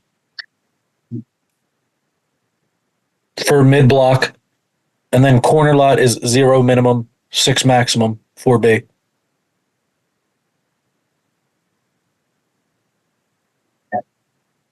That's the pattern that's there. What was 4B again? 4B is a front yard setback of 20 feet for mid block properties. Then for corner lots, you have 0 feet minimum, 6 foot maximum. And that would be measured from the property line.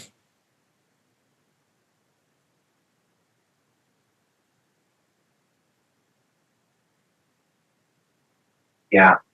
So 4A, 25 feet is roughly, it's almost 35 feet from the curb of the setback. So for the front there, I mean, I think we should change 4A. It's 1 block on the south side, and then it's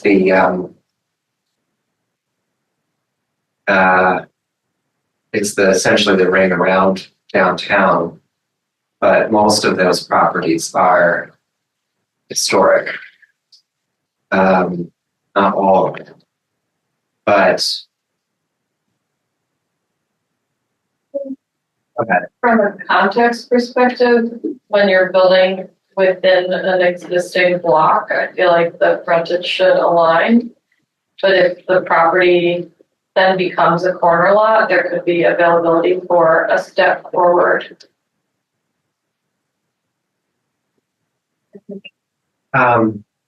In order to keep the character when you're doing a development.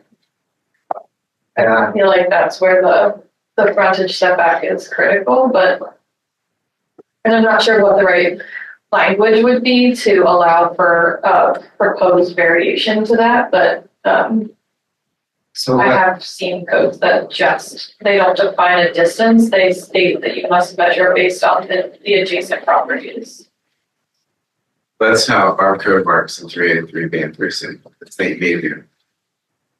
And in fact, as Heather just said, in the Iona Woodbine area, corners have one setback and mid blocks have another. So So you could do a corner that could allow for a lesser setback.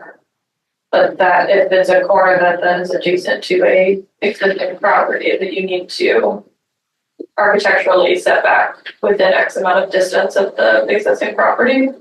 Or that that frontage has to maintain the same, that the turning border could change.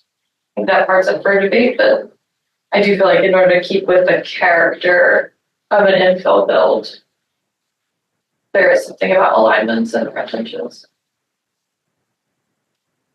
I agree, except that I think that the challenge is that, you know, on the map on the screen, right, the green is the 4A. And they're not all the same. And when you look at the existing structures, they actually have a wide range of setbacks in that green area. I think a lot of them are around 25 feet, because that was a pretty standard single family setback, but many of them are not. And they're in counterintuitive ways. Like, so you can see here, like the corner property is actually set back further than the rest of the block. So it's, rather than bringing it to the street, it's actually pushing it back on one side. The other side's the opposite condition. I think this one's actually up on a hill. Partly it's just about topography. So, you know, two different houses facing each other, totally different setbacks along the same block face. The, you know, Borough Hall is not in 4A, but, you know, it's a classic example of a civic institutional use in a single family block, you know, where it's actually built to the sidewalk. But only at the corner. Only at the corner and along Haverford. Right. And then what I think is interesting about Elmwood is it turns the corner where the church was. And so personally, I think that when the street changes direction, you could establish a new house line and it would be architecturally correct. I don't disagree. it's also a corner lot.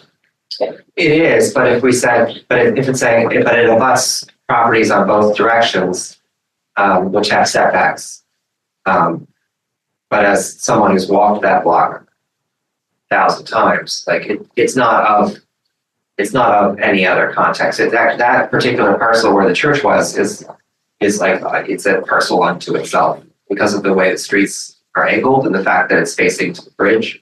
It's not really. It establishes context rather than takes it. But that's my opinion. But Sort of feel like Borough Hall is the kind of right example of it shifting setbacks because the firehouse is relatively in line with the next closest residential, but then it does step out. so there was a structure that has more than one line. I think we could define a distance that you must maintain. And maybe that goes back to the lot width conversation, like if you define a X amount of distance that it must maintain for a corner lot, but an infill should align with the setbacks on either side of it. So something like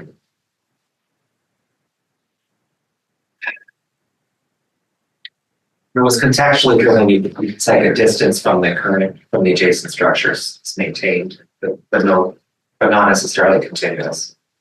I don't know if that's really a great standard, but Yeah, I think the language needs to be workshopped in order for it to make sense. Like an infill site should align with, in my opinion, should align with the setbacks off the properties on either side of them. And you would just submit a map that shows the distances on either side. any further discussion of what setbacks in 4A? I generally agree with what Jennifer's saying. I mean, that's one of the key principles on which the form-based code is based, is that, you know, there's sort of a general setback on a block we try to keep it. Although I do think there might be room for a little bit of wiggling around the corner. Yeah. I'm not sure I would apply the Borough Hall example to other corners of the 4A district. You have a suggestion for how yours are? I don't know. I mean, I would have to look at it more carefully, but like I said, maybe a little bit of achieving closer to the street, but not all the way to the street. But generally, buildings should try to reflect the setbacks that are typical on the block where they're living. I guess a good example would be the Presbyterian Church on Windsor, which is technically 4A, and the front setback on Hampton is not aligned with the residential, but there's sufficient side. I think we need to workshop it, but I think that there's a way to define it. I have to check it. I hadn't thought about it, but that's the Presbyterian church is it really built that close to the lot line? It's not set back. I'll be honest and say, I don't think that we That's where again, I think that the one size fits all is not really reflective of how the town is built. The church is approximately 10 feet from the sidewalk. And it's a big building. Yeah. I mean, it's not that big, but it's, it's a substantial structure. It's 10 feet from the sidewalk, more or less. And that's where it takes up the whole block. So it's not like there's no adjacent houses on Windsor on the block because it's the entire block. And then the massing is broken down and articulated into much smaller units. And then the setback reflects the house line on Grayling. It's actually set back slightly further. But that's what I'm talking about. It's an example that establishes its own context as a structure on Windsor. And then the 25-foot standard is just not the backup building. Well, I guess that's also a parcel that points out that it's like it runs through the whole block. So it has 3 block faces: Hampton, Windsor, and Grayling. I'll share the screen just to sort of show. So you can see that on Hampton, which is I guess you might say the rear of the church building, it is again built very close to the sidewalk, even though the house is set back 25 feet.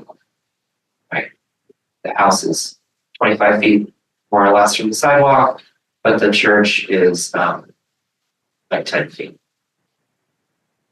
It's like 8. So 8 feet on the rear, 10 feet on the side, and I think about 25 feet on the front. And I mean, it is all, it is what it is. It's basically how Narberth is. So I think if there's a minimum setback as a number, it should be a small number. Then the alternative is to overrule that number with the house line approach, which is to say contextually driven parcels. But I guess that goes to this whole issue of what is a side facade versus a front facade, right? So the side lots are smaller than the front. But in reality, in the case of Hampton, Windsor, the long side is Windsor, so the main facade.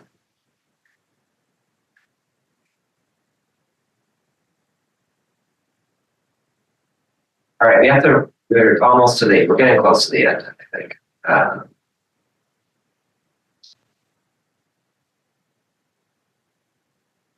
Plans. Would you apply the same thing to the 4B? Yes.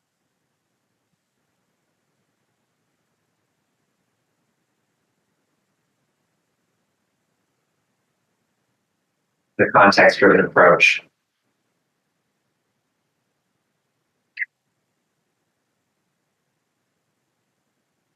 But again, I think that the issue is like, well, what if you're further away from the context, right? Is it 25 feet or is it something less? And that's where, I think that's when you could argue for less. I just think that we need to figure out how to appropriately define the distance from the context is necessary.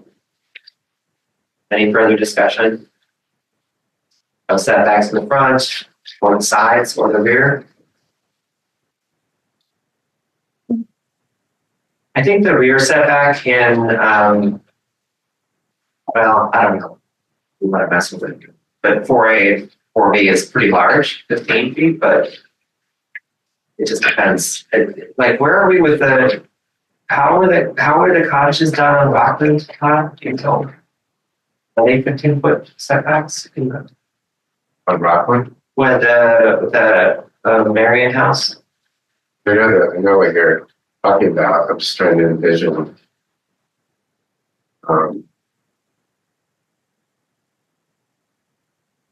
I mean, I could look it up. I don't remember. Yeah. I'm just wondering if that number should be like 10 instead of 15.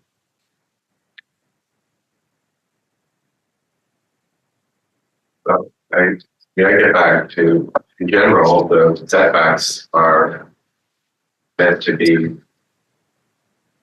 consistent with what's common on the lot. Very strong principle isn't, I don't think should be just tossed about. Yeah, so for me, I am personally sympathetic to what the point you're making, but the problem with the zoning is that it simplifies as if everything's a cookie cutter in the zone.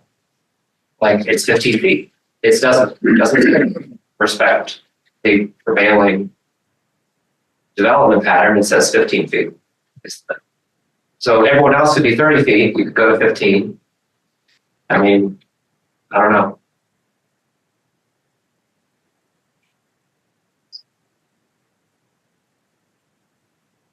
I think we did. I think that in the Borea district, there are very few lots with consistent rear setbacks.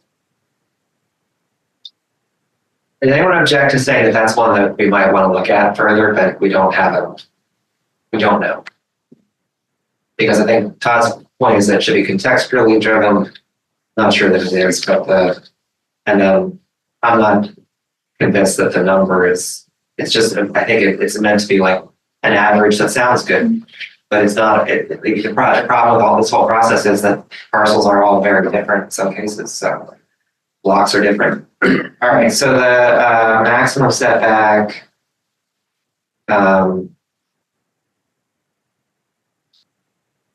we really don't have maximum setbacks in 4A and 4A. It's required setback. In 3A, 3B, and 3C, they have a minimum setback in 4A. But no maximum. Really not. I wonder if the maximum for 4A and 4B should switch to just being the contextual required setback. Whatever that new language becomes.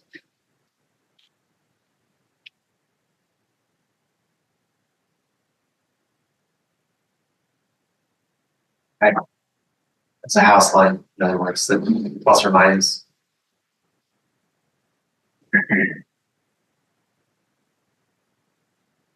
All right, so then building height as of right.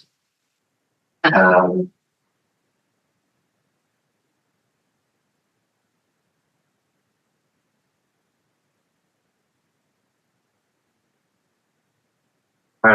me say something about the setbacks. So first of all, theory, zoning has to treat every property the same. So you can't really, in theory, have a code that results in the natural variation you got in a town that's built largely before zoning. People put their houses on their lots in particular orientations for different reasons, maybe the grading or what have you. So it's hard to recreate that. One thing you can consider is, it could be the average, not like of the whole lot, but maybe the average of the two properties to the left and right. That'll begin to get more variation. But if you said something like, well, you can, the average is, you take the average and then you can vary by 5% plus or minus, what everyone's going to do is just vary 5% closer to the street. So you should just then make that your standard.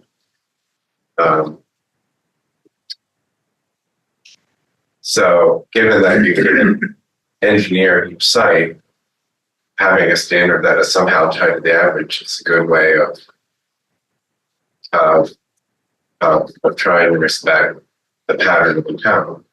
And in a residential neighborhood, a block that consists mostly of houses, there's probably a lot more reason to be cautious about varying from that than there is, say, like a commercial block or a block with multifamily buildings.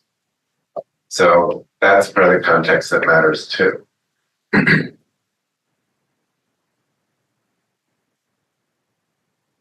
Well, you're basically getting back to this issue of, is there a way to have a fair and objective contextual standard that works as opposed to just a number? But the number is the compromise. And for special lots, I think that you could try to have rules for special conditions. I forgot what they're called at the end of the chapter, right? And then the other is that you can get a waiver if your lot is unusual. You can go to the zoning hearing board and waive the requirement. Right. If it's not possible to meet it.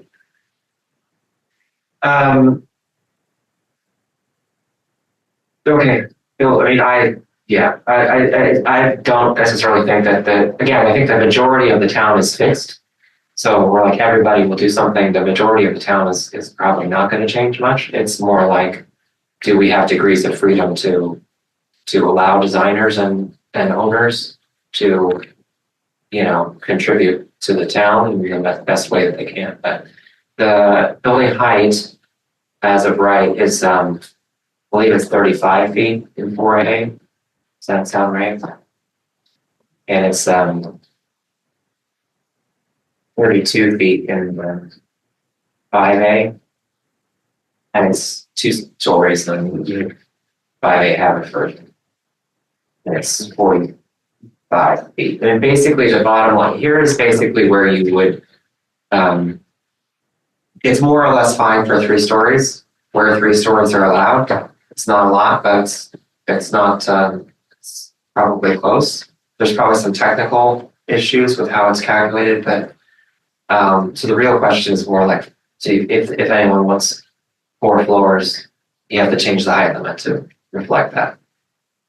Because the 4 floors would be 45 feet, not 35. The model ordinance for the county is 5 stories with a 7-story density bonus. That's correct. So that is what is typical in some other communities, but that would not be typical here.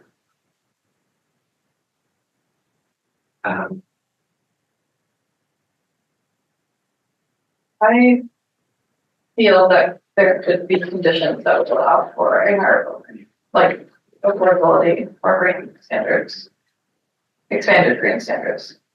I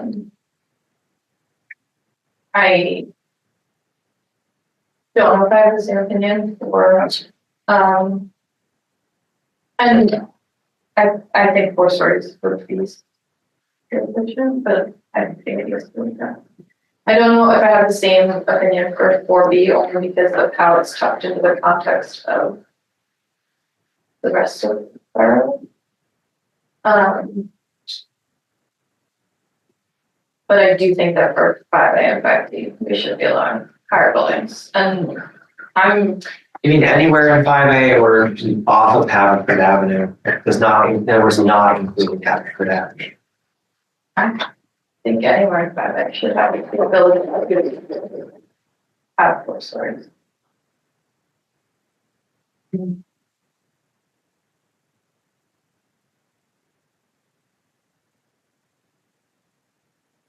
What do the other commissioners feel? I agree with that. I think it's more nuanced than that, personally. I think some of it depends on the width of the streets. Before most of you joined the commission, we did debate whether there was an opportunity for four-story buildings anywhere along Haverford Avenue. We talked a lot about the corners of Haverford Avenue. Talked about Franklin Citizens. This is before the historic district. And I don't think there was, I mean, we didn't ever recommend council, so there wasn't a consensus or enthusiasm for that. And I think a large degree it's because the street is relatively narrow and it is a pedestrian street. And the feeling was it was just too narrow a street for first-story buildings.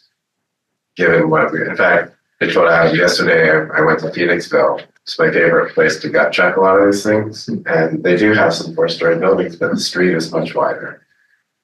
And it feels better there, although the architecture is not so great. So I'm not sure I would say everywhere in 5A. I'm really not sure about Haverford Avenue. And I think that the rest of 5A, from an urban form point of view, I don't have a concern, but I do have a concern about all of a sudden changing the rules that might, in a way, create displacement of the spaces that people like Todd Rothstein depend on to have their business. So that would concern me. Like, if all of a sudden the land became so valuable that no longer was it a good place for the accountants who are there. Like folks we all know who work in those and have businesses there. I think that could be a mistake. And so I want to understand that more carefully. So like urban form, okay, but changing the map also changes the economics. And downtown is a really delicate balance of retail that we all love, but it's also a balance of very small businesses that we don't really see a lot. Like they're tucked into buildings behind the buildings. And that concerns me. If we somehow tip the scales and inadvertently change that. So I'm not sure. I think Windsor's okay. I think some of the areas along Essex. 5A extends to the SEPTA line, actually, I think that's okay. If I were SEPTA, I'd be thinking about building in my parking lots, but I'm not SEPTA. I'm not so sure about everywhere in 5A. There is, like, historically, do we know what prior zoning codes allowed building heights? Because my understanding is that it was allowed much higher and then it shrank down to 2 stories and then it went up to 3 and now we're, but I'm Was it historically 45 feet? Like up until recently? People in the audience may know more than I can say. It's sort of moot because it doesn't really matter. It may have been, but it's just. I'm just wondering if, I wanted to, Heidi, are you still with us online? Okay, just wanted to make sure if any commissioners were joining in virtually, or Aaron, do you have any thoughts? I can comment that historically, Narberth did not have air conditioning. And the advent of air conditioning changes everything about floor heights. So if you were to build a commercial building in Narberth in 1920 or so, it would not be a concern.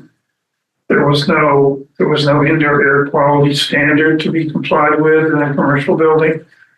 And people were okay by loosening their collars and making it through August back in those days, but not today. So we have different requirements for the interstitial space between floor that drives floor to floor heights and therefore building heights up.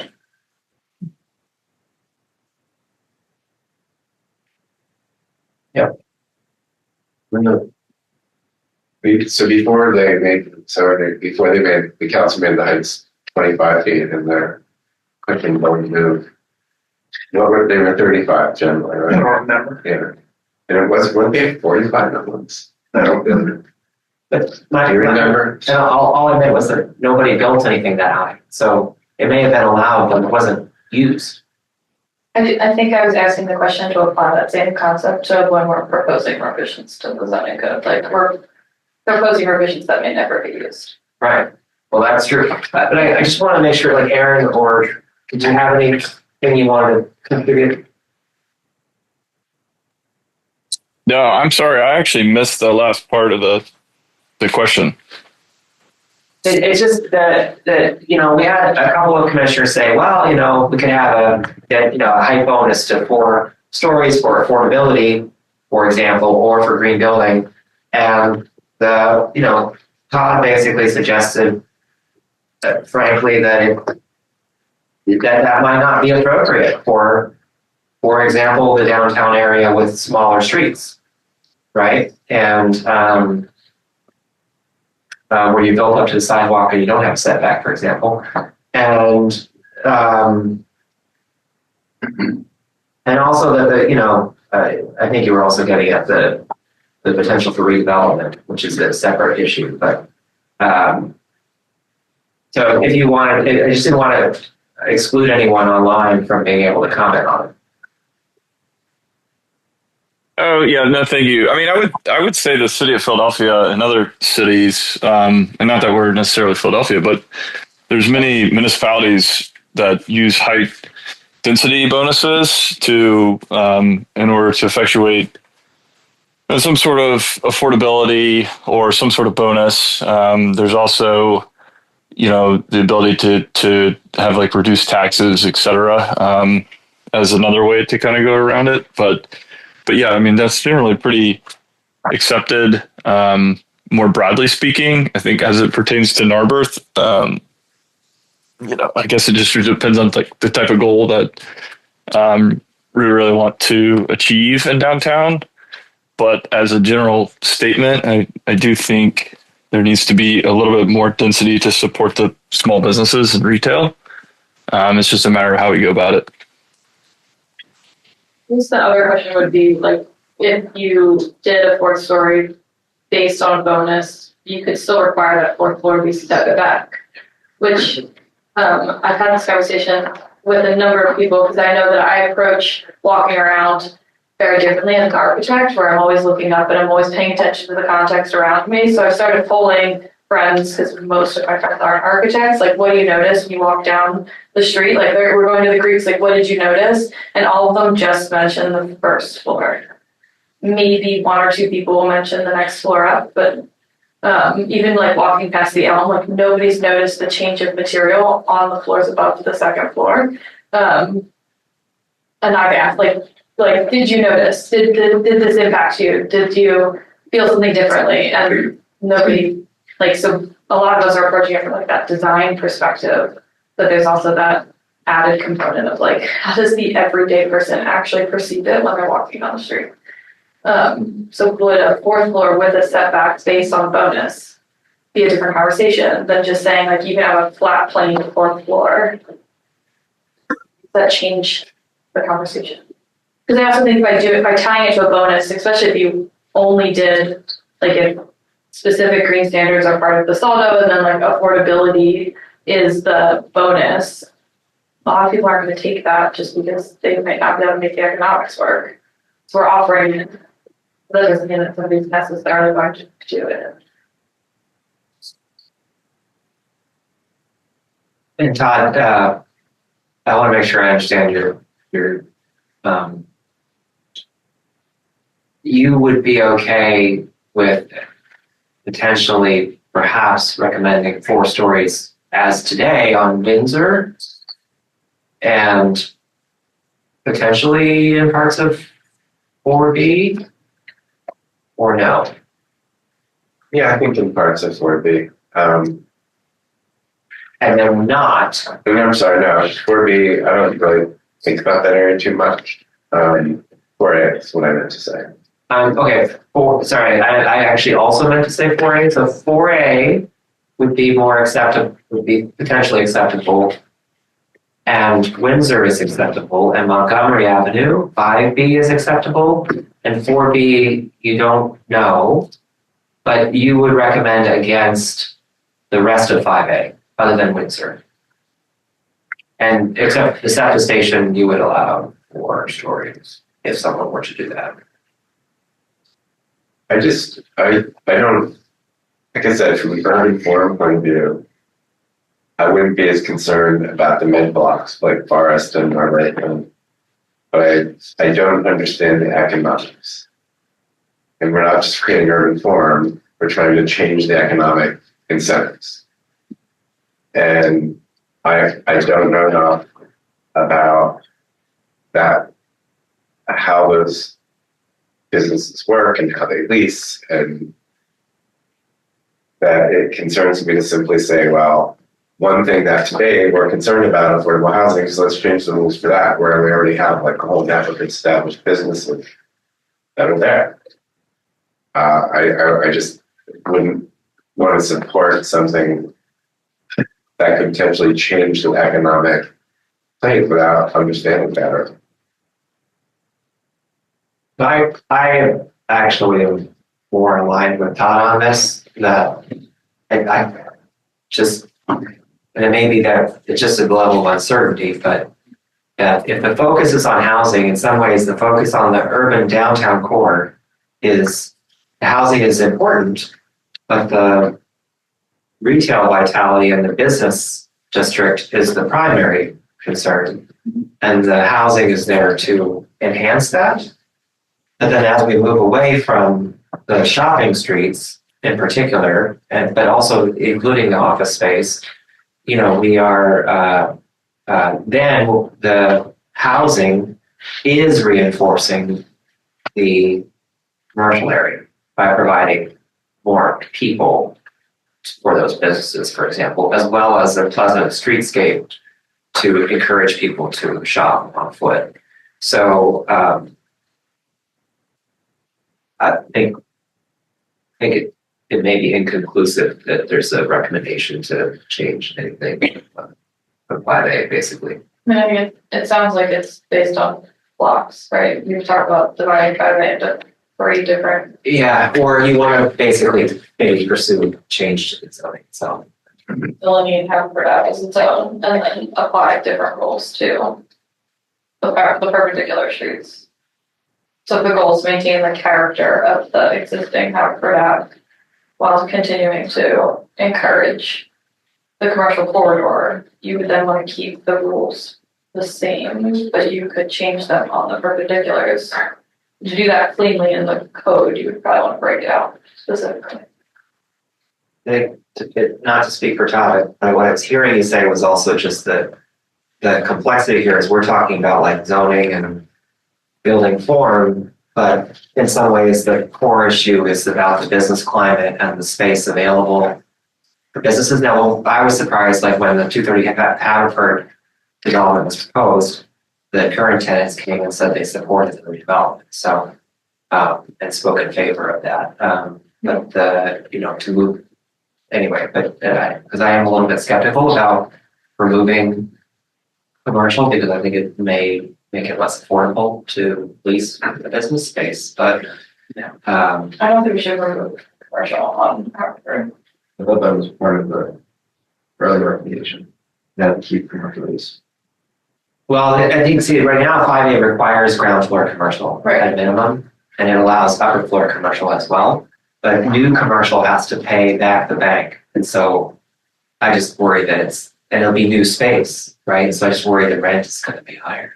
I guess 2 questions. The first would be, could we go back to council to ask for their economic recommendations? Because I think that goes a little bit beyond planning commission basis of understanding and research. And then the second would be, and then let's chair thoughts.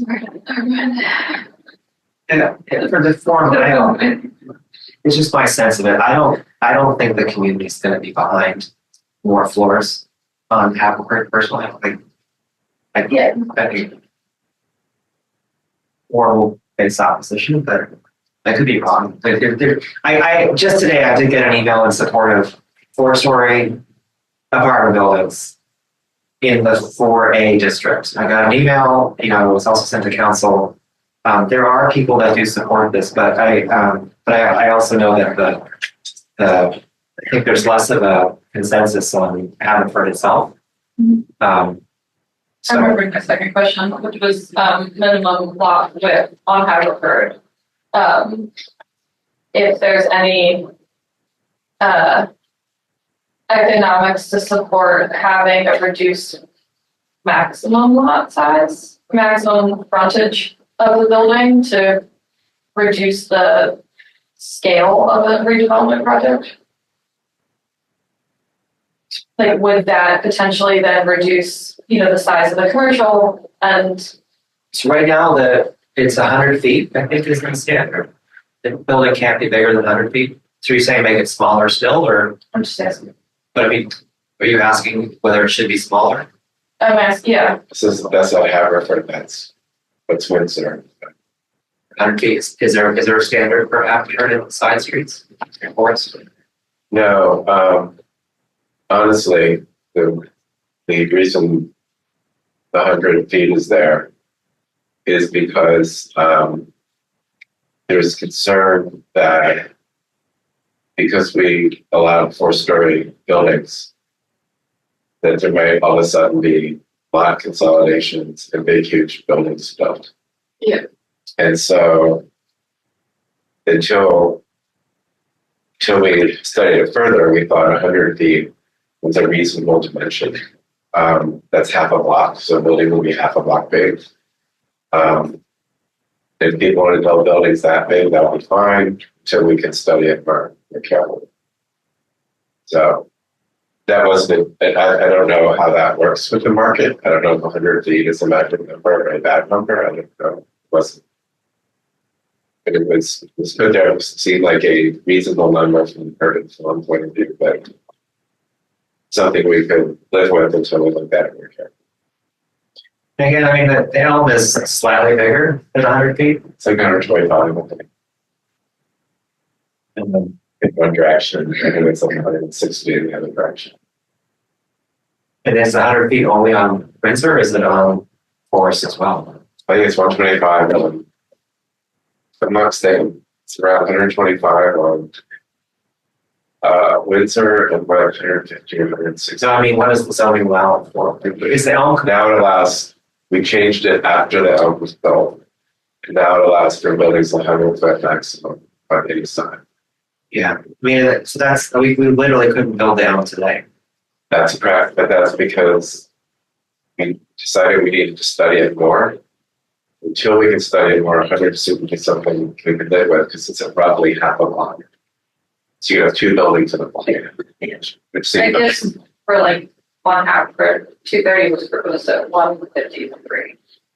right. That's just what I was describing. Only applies to it. I'm asking if it makes sense to have a conversation about maximum lot sizes on Haverford, but that goes We back to my attempted that and we were question. overruled by council. Don't be bitter about it. Because that's my question, going back. We're also overruled by the architect. It's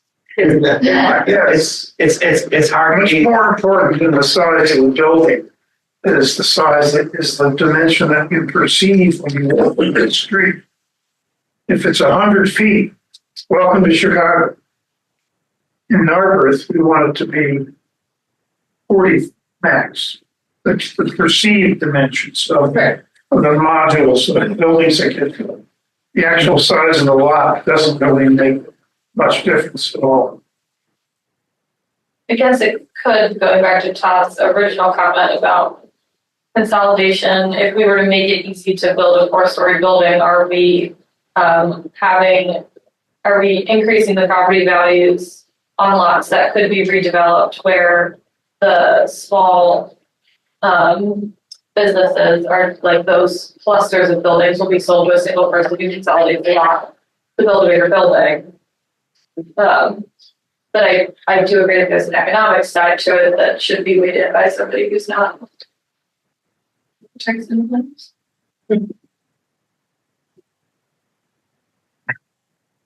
But I think you were suggesting that maybe smaller is better That's what, yeah, in the downtown. in the data.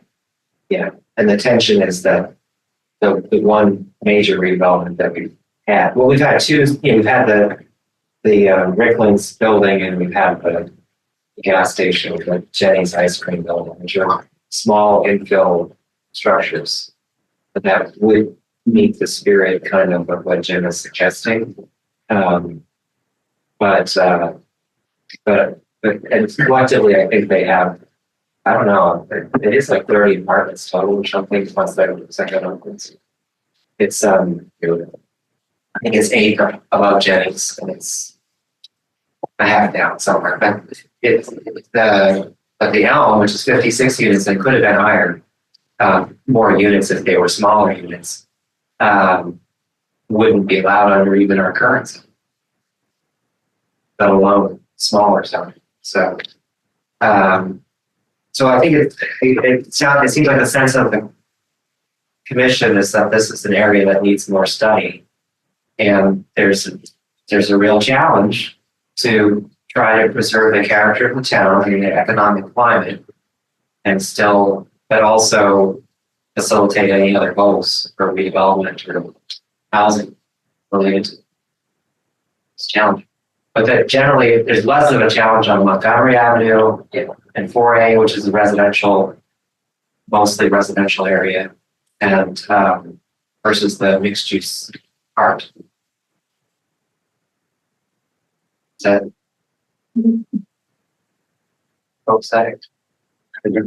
Kind of. All right. The last major topic is, if we skip over. And can I say something about that though? Because I think if the goal is to put more people in town to accomplish all those things we talked about, you almost have to look at it in a variety of scales, not just apartment buildings. But stopping multifamily houses from happening. What we do more with twins? Is there even a smaller house than a cottage? You know, there's a lot of tools you can use to get more people, not just apartment buildings. So apartment buildings, they kind of want, because they're the biggest kind of building, you know, they those in mixed use buildings. And so that's your goal. If your goal is to create through some sort of market assistance system affordable housing, then that gets you more into issues of scale, because you need to do developments of certain sizes, certain types, in order to make those economics work. Right? If your goal is simply to add 100 families to Margaret, you could find a lot of ways to do that. You maybe one apartment building, maybe other things. They've done a lot of things, but I understand what you're saying. Yeah, so separating those goals out might help solve some of these problems.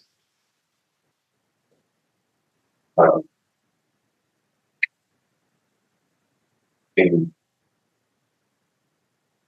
know, an apartment building here and there, like you said, I think would be fun, but imagining, you know, a whole district of apartment buildings doesn't seem fun.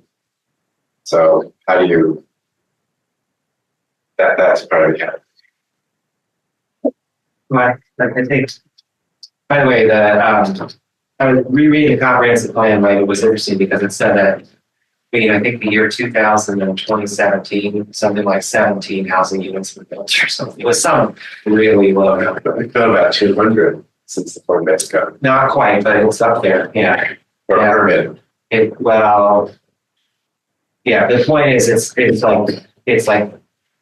a lot more than, it's over 100, and it's compared to 17 in the prior 17 years. And but they're concentrated into like 56 in the Elm, you know, and 8 in Jenny's and 12 in. And then there's, you know, and then there have been a few consolidations where you have actually duplexes consolidate to singles. So the whole idea of diversification, like we actually can see houses that are currently chopped up or non-historic structures moved and in favor of single-family homes, that actually hasn't happened. But I think that one of the things, the risk is to imagine like things that might be nice to happen but aren't going to happen versus things that could happen that would be better than other things that could happen. In other words, do the best we can with what's going to happen to us as opposed to imagining that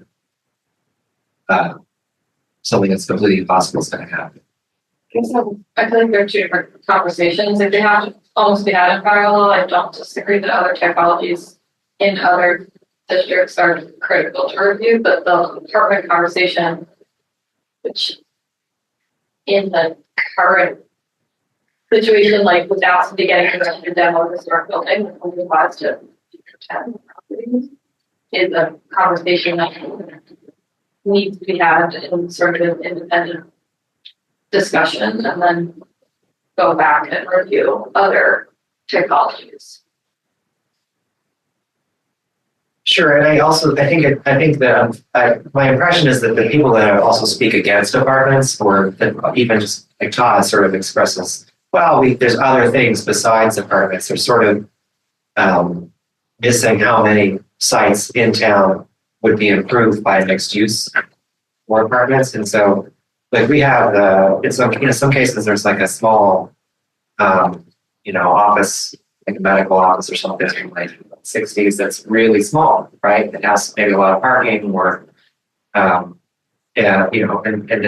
it's an important business, but that business could be housed like in a newer building with a lot more that could have housing, right? And could actually have a better street wall, more attractive architecture, higher tax rateables, to pay for city services, and would actually be an enhancement over the current parcel without degrading the business environment. There's quite a few, there are ways to do that.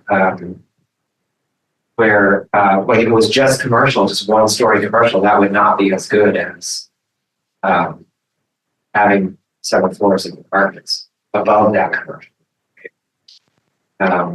But I think that, and the Apper issue is that it's not only is it the retail, we use civic events to reinforce the business district, but then those civic events are a big part of our lives as well, as far as our amenities as residents and our attendance. So, and architecture is so important, really, that it's really a civic space. But I do think you're getting at this issue of and about the massing being critical, as well as the business, like basically being friendly to small business. And that is the goal, probably the most important goal for the core. And that the purpose of housing is both to provide options for people to live here, right? That want to live here and can't find housing, and accommodate the desire for people to be Narberth residents, as well as just specifically support the business climate downtown, right? To reinforce it. That's the synergy.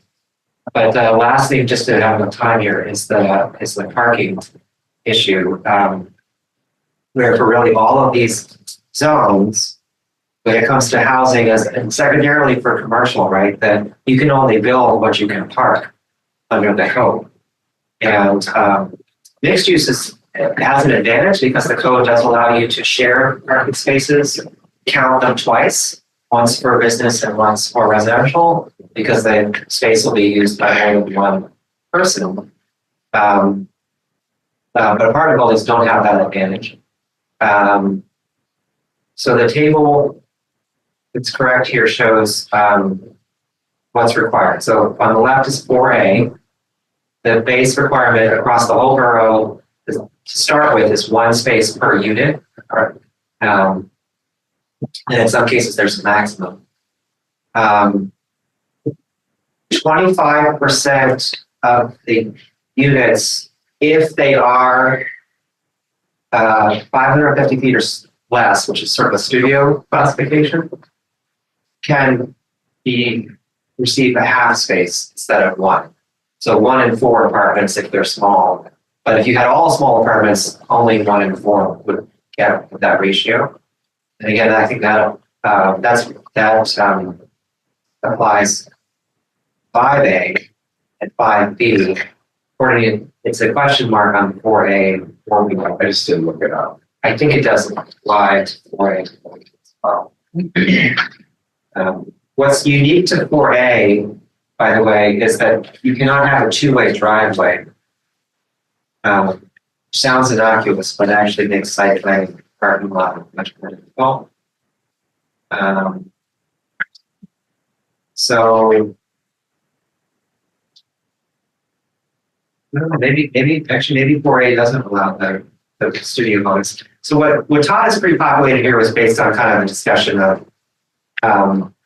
in the areas that are supported on transit, do we want to basically reduce the parking ratio for apartment buildings? Again, mixed use already gives you a bonus as well, but the to more like 0.7, which is reflects more of the average experienced in many projects that have actually been built. Small units definitely requiring an average of half per unit. I did talk to only one developer, but we had a year ago Penrose Properties, and they are specialized in affordable housing that uses things like tax credits for senior housing. And the senior housing in particular sounds like has a lower parking load. That a lot of senior housing that's specifically designed for seniors of lower income. Many of those residents are transit dependent and pedestrian dependent as well. And so the idea is that if you are providing affordable housing, then those units, we would not mandate parking because, of course, that it helps make the unit more affordable potentially.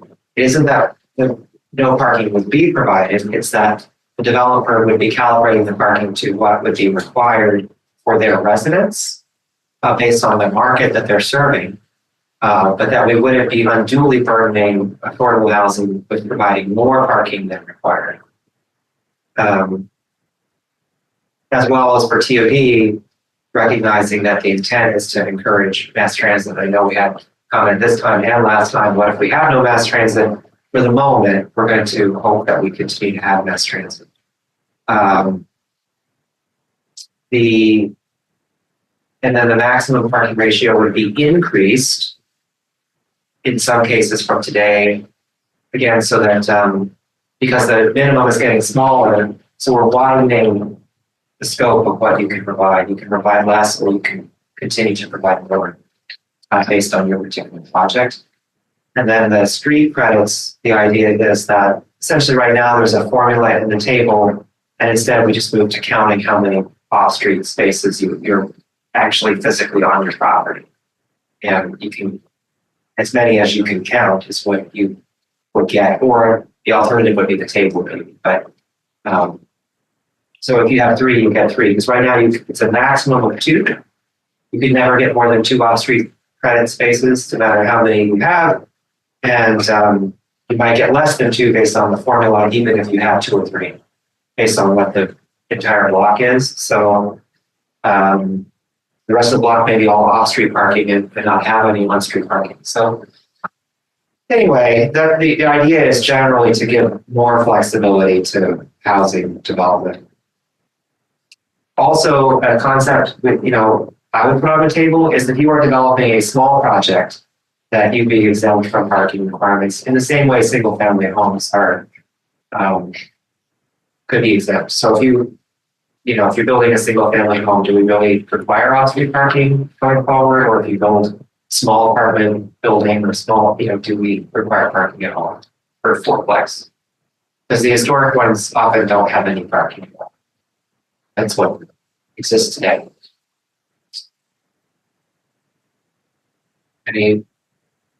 What do people think? I have generally agreed with your reduction for mobile parking. I think it's an interesting study when you look at other residential areas that have eliminated parking requirements under a TOD. How many of those properties still end up with parking spaces out of necessity? Because if the developers feel that somebody will move there because they have a car, they're not going to just eliminate parking entirely.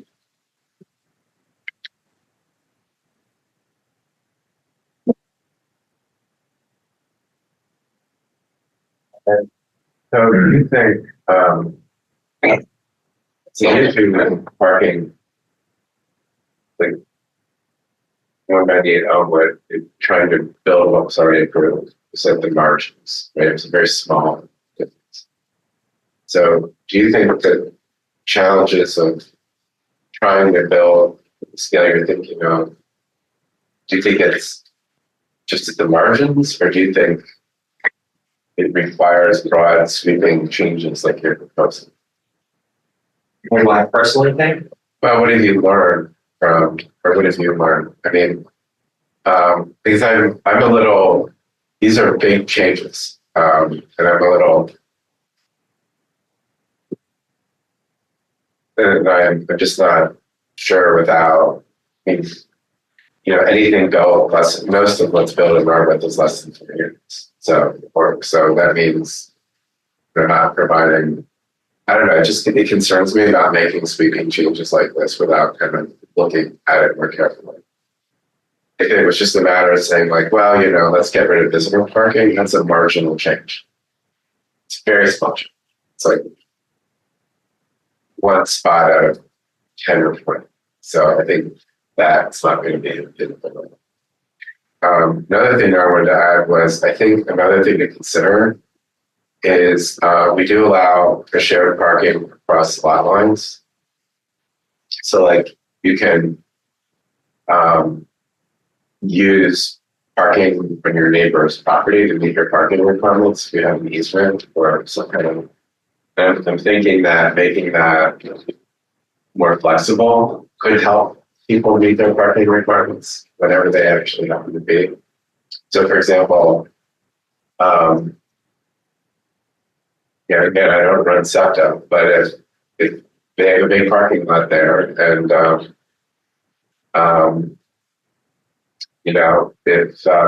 if it came to be, maybe they would think, oh, maybe we can rent out 4 of our spaces to that guy who's building apartment building across the street. Then we'll get that income steadily, more than $1 a day. So I'm thinking maybe we should be thinking about how someone can meet their parking requirements by going a little further than adjacent parking to do a shared parking arrangement. Suppose someone will build an apartment building, like suppose at 100 bars, they couldn't meet their parking requirements. Or they could have put in more units at the home, right? And instead of putting the parking inside, they rented it from some other property that would have their parking. We allow it if it's next door, why not allow it if it's across the street or 3 buildings down? So I think that maybe that could get you more towards a whole shared parking system. That might be a way to also help take some of the pressure off people on a particular site. They can build on the site and park somewhere else where there's parking already. So maybe a way to summarize that is just to say that projects can include off-site parking. And I don't know how that works with a lease, but as opposed to ownership, it seems clear if it was ownership, like you could have a off-site parking lot, for example, and say if it's within a certain distance, I'm gonna count it as part of my project. And then maybe there's a way to do that with a lease or an easement or something, but I don't think legally it would be different than what they do now with shared parking across the property. well, Someone else. I disagree, but pardon? I was saying, why would it make a difference? Lease The lease isn't permanent. By definition, the lease hasn't yet. an Well, I easement. just think whatever legal agreements are in place to ensure that the parking you're borrowing from your neighbor next door, whatever is satisfactory, there ought to be satisfactory if it's across the street or 3 buildings down or in the next. Whatever that agreement. The main thing is that you have a property right to your property, but you don't have a property right to somebody else's property unless you own the right. So if you were taking credit for some other property, you'd have to have a permanent easement. Otherwise, it wouldn't be permanent. But But as I'm saying, we have those agreements now, and so I don't see why we just couldn't allow those to occur further away from the property next door. That's what I'm okay, suggesting. I agree. But I think actually it is a tool in the toolbox, but not the only or perhaps most important one. In the sense that my sense of it is that the elm is a great, a hypothesis for the elm, right? I mean, it works. Maybe it's the best. Maybe it's all of the things that lead to what decisions were made, and that was before I was on the commission, for the record. But the number of spaces determines the number of units, and then the next step is to maximize the income from those units. And what we ended up with is a nice building, I think, and I think many people think that, and the units are quite spacious, which is appropriate for the people that rent the spacious units. But what we didn't get was necessarily a lot of small units at a lower price point. And I think we talked earlier about, maybe having a specific requirement to have affordable housing, to get density.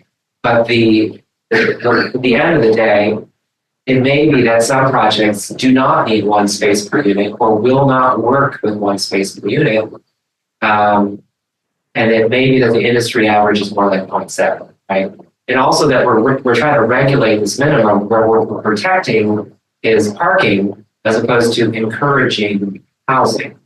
And I think the market is more like the developer, the owner, the business owners and so on are more likely to think carefully about how much parking they need. And the risk is, the risk of not having enough parking is worse than the risk of not having enough housing. You know what I'm saying? What's arguing? Yeah, so. What is, All I'm saying is another tool to help people. Yeah, no, I think Let absolutely, them yeah. find parking in the house that's not being used. It's just making it more efficient. recommendations been from MCPC for other jurisdictions for parking counts? So I mean, I looked at some other parking counts, but I didn't really find in Montgomery County many examples, if any, going lower than 1 per parking space per unit. Our recommendation is you can go lower. Capability TOT district, or if you're incentivized to put one else in, it makes sense to go lower. Yeah. What is your recommendation on guidelines? Is it 0.7? Yeah, I mean, I was surprised that you had in code the 0.5. Yeah, I think 0.7. That's fine. I mean, for me, I think 0.7 as the minimum makes sense, because I agree with Adam that a developer's not gonna put in a development that isn't going to get residents because of the requirement to have parking space. I'm not sure I agree with small multifamily infill. I think that needs more careful consideration about what's required, what's existing, where it's going. But from like an apartment building perspective, setting a minimum of 0.7 makes a lot of sense.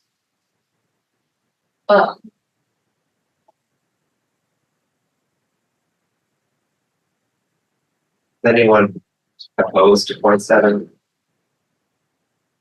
this context?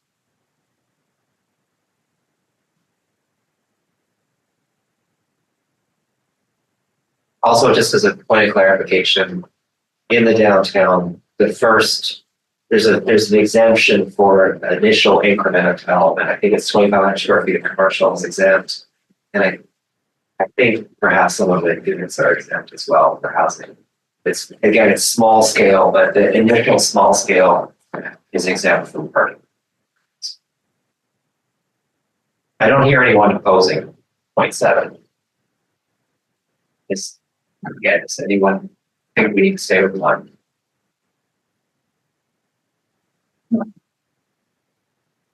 Also, we have on here eliminating the requirement for visitor parking. It's 1 space for every 10 spaces. So every time you hit 10 spaces, you have to add 11th one. I think this is the way it works. So 20 would be 2, but 15 is still 1. But again, around the margins, these have to be off-street spaces, and each space is 300 square feet of a lot for every parking space minimum. And so sometimes more than that, and like we just don't, the visitors could park somewhere else. I think it's the idea.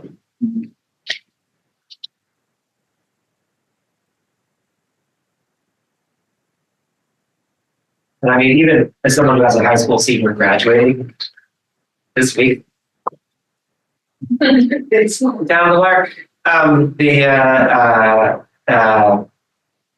If you think about visitors, like we don't have hardly any visitors. So high school graduation, we might have like 10. So, and they will have to find if they drive to our house for the party, if 15 cars come for that one day, they will have to find parking for that one day. I think maybe that's against the law. I gotta check actually. But it's like, I think this whole like 1 in 10 spaces is again sort of splitting hairs, saying we should be accounting for things that is a one size fits all and it doesn't really match reality. Well, there's a reason when we made these changes, when we last looked at this in 5A district, we also wanted to be careful that by reducing the number of parking spots for housing, that we weren't inadvertently taking up spots For shoppers. Now, obviously, if parking is metered, there's less of a chance of that during the day, but at night, that's a different matter. We have a restaurant economy, and that's a night economy.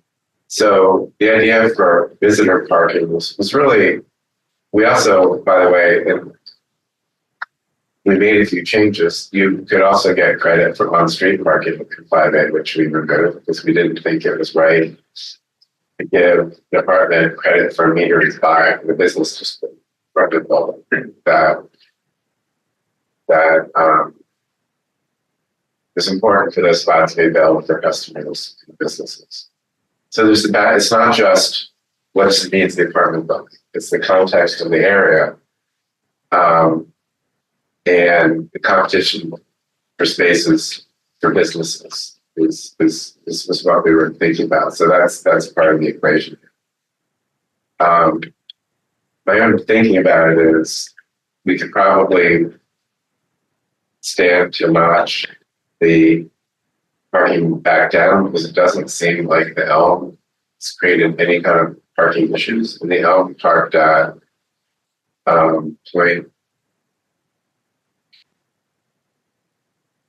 that parked at just slightly less than 1 per unit, but it had no visitor parking. But things seem fine there, so I think that probably we can stand to notch it down a little bit. I think some of their spaces on street spaces, they counted over the apartments that all built. Anyway, I think we'd probably stand to notch it down, but maybe it's like a menu. You could give an exemption to the first unit, you could eliminate visitor parking, you could reduce the overall numbers, and maybe hash that out a little bit in order to get to some target that we think is right. All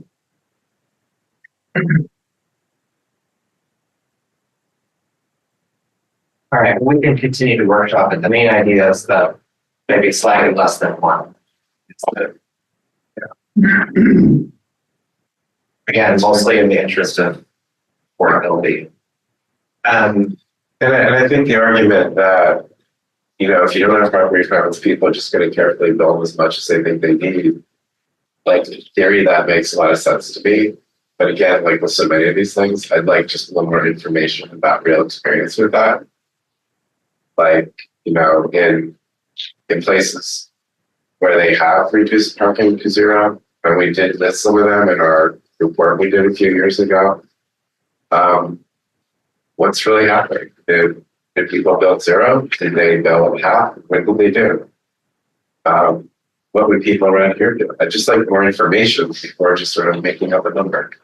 And there are people who work on these buildings around what we could talk to.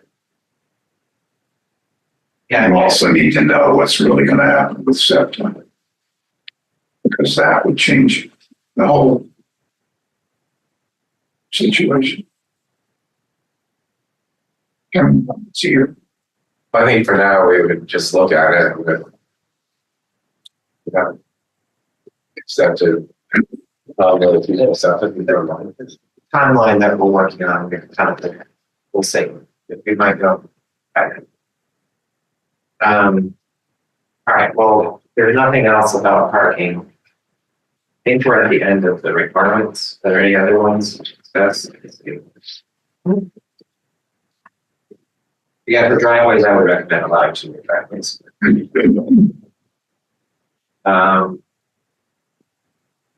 All right, that is the end of the topic. Is there anything else that we should discuss for encouraging housing diversity and affordable housing associated with transit?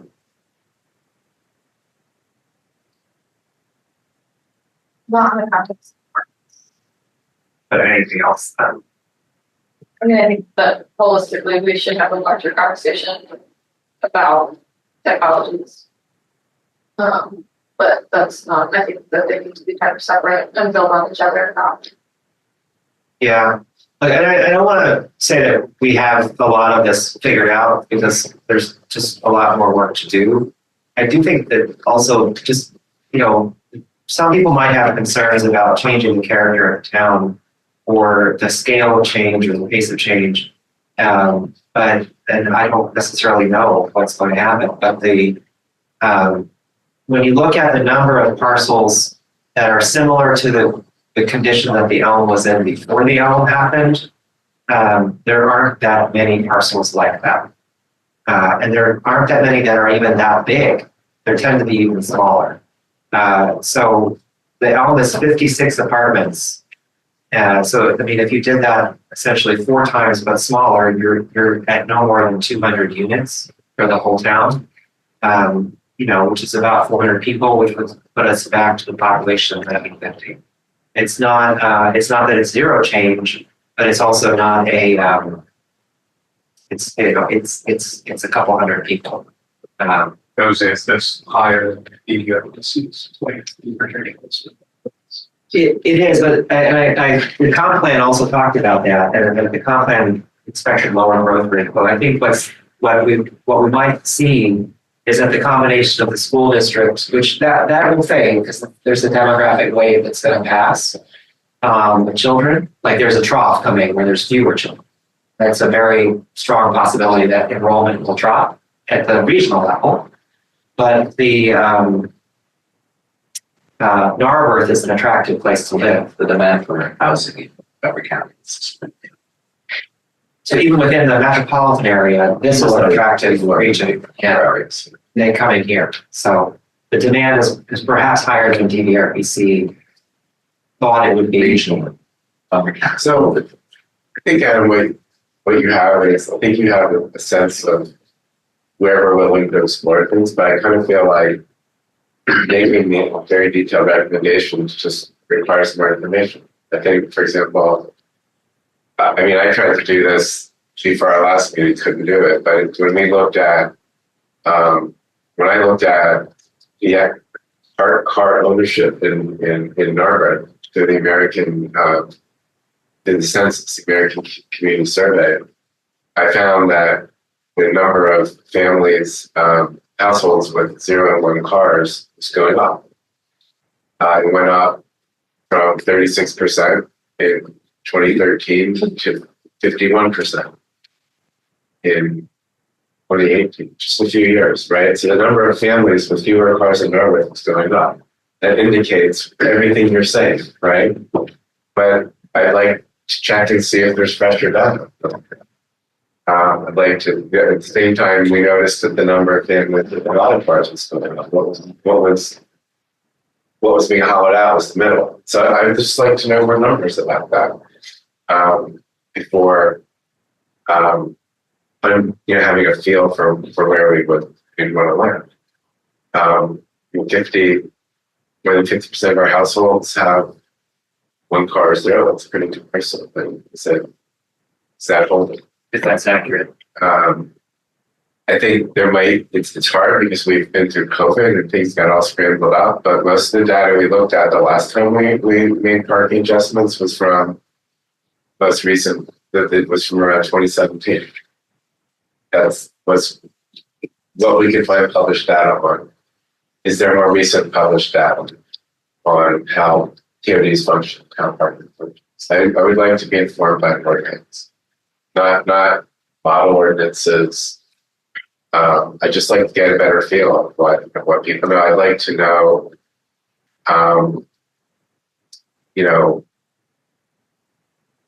if we think there are only a handful of sites, then maybe places where an this could ever actually be applied. Let's study some of those sites and see how these rules would work, or what would make these rules work on this. I'm happy to talk to you because I have. And that's where it's, well, but it's not, that's what I mean. It's like, I guess I'm with you, Todd, and I go to public comment, but, we're lucky that we've had several projects built recently, right? We had Elm as our big project, and perhaps never to be repeated. It's so large, or perhaps it could have been more units in the same form. But then we have Metropolitan Square, which is a remarkable project because it's mixed use on an auto-oriented avenue. That's a reasonably handsome building, has complementary, great commercial tenants, and it has 25 housing units. And also was possible in some ways because it was using the infrastructure that was already on the site, like the parking lot, the stormwater. And that site's not fully built out, right? The Rite Aid is going to close. That building, I assume, it's going to have to be re-tenanted. There's 128 parking spaces that can support more development than the Rite Aid.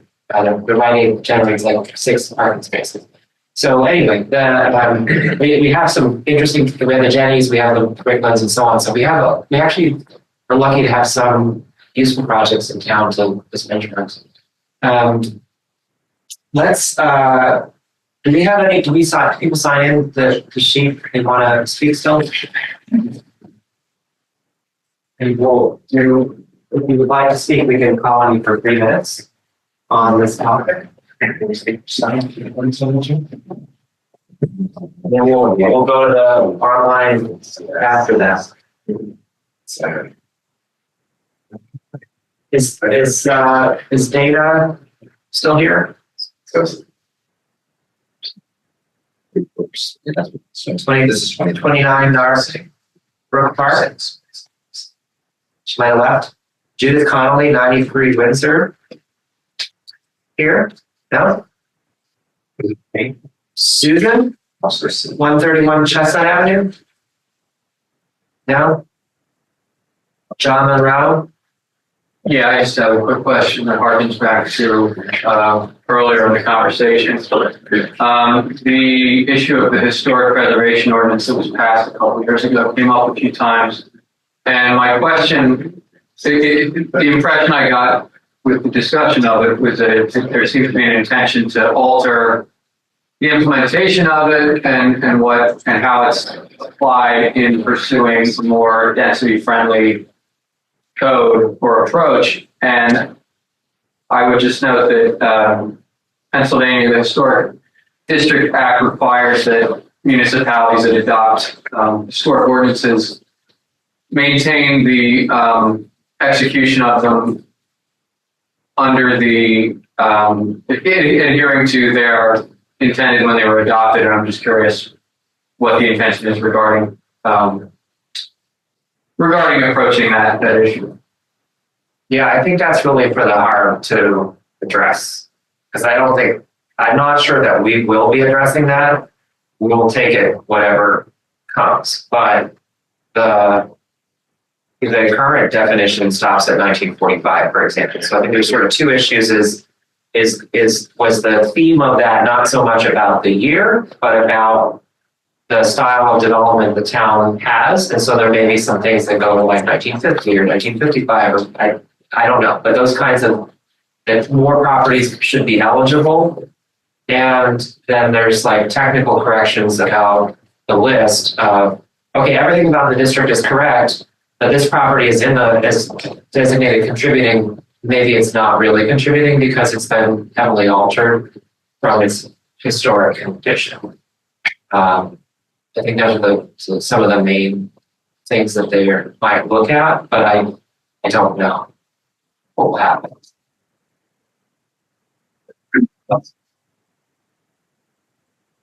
Where meets on the second Monday. Next week.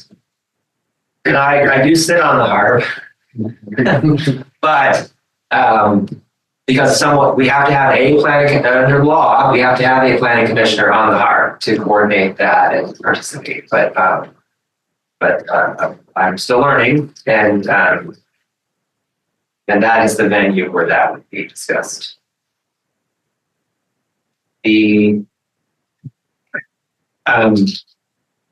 That's next, I think probably next Monday. So Dolly Monroe, she left. And David? So the public meeting, or the public comments from the April meeting,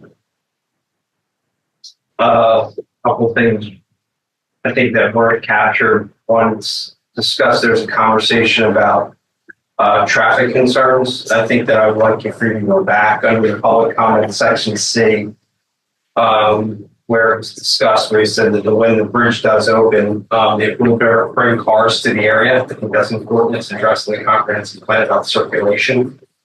It's not reflected in the meeting minutes. The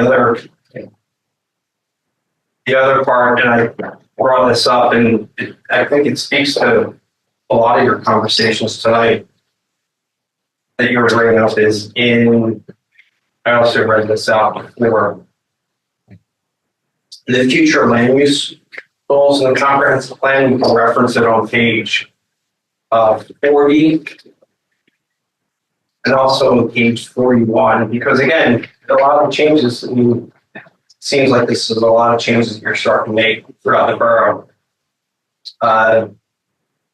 It talks about community residents value the established neighborhood character and concentration of land use. I wish to see these land use patterns preserved. It then discusses it's important that any changes to the zoning code, and this is page 41. It's important that any changes to the zoning code are first verified for their development impact potential and impact on community character. The Narberth Planning Commission, so this is not Borough Council, this is the Narberth Planning Commission, should continue to test proposed zoning changes to determine how a zoning change would impact different development scenarios and what kinds of development would be enabled through an amendment. Amendment should enhance the goals and intent of the form-based zoning code to preserve Narberth's community character and contribute to the development in alignment with future land use plans. It's unlikely future land use will change substantially from current land uses in much of the borough. But I think that we should make note of that because it wasn't in the April. I read a lot of this in the April meeting, and it wasn't put in the notes at all. Okay, thank you. And then in regard to circulation, we discussed this on just to give an example. Sorry, I'm going to stop. On where I started at 3:30, so it's a little scattered back in all of this.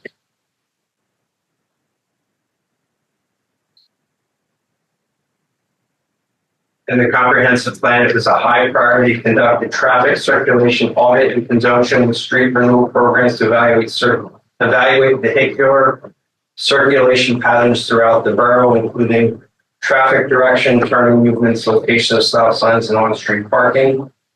I think we spent $75,000, $80,000 on this parking study a few years ago. I said developers in many municipalities are often required to submit traffic impact studies to estimate the additional vehicle volumes that a proposal will add to local roadways and to account for any local infrastructure improvements Margaret may choose to request developers as part of its development approval process. So I know that when the Elm was, not the Elm, when the Elm Grove Park, when there was a development that was being proposed there, I think it was 8 units. I forget how many units it was, townhouses. A parking study, excuse me, a traffic study was required as part of that, and that development was done. We weren't planning for that, which I believe that just happened. And then, I mean, at the time. So right now we're discussing different lots and what they could look like. So it may make sense to see what kind of impact they can have. We brought up the corner in the past, Windward and Woodside Avenue. And here's a picture from, I forget how many years ago. And it's not the first time. Here's a picture of a car crashing where there's a bus stop on that corner. And that's been brought up multiple times. So if we're going to start, I mean, I understand the whole thing of cars, reduce use of cars, but if you're adding more people, you are going to get more traffic. I mean, let's not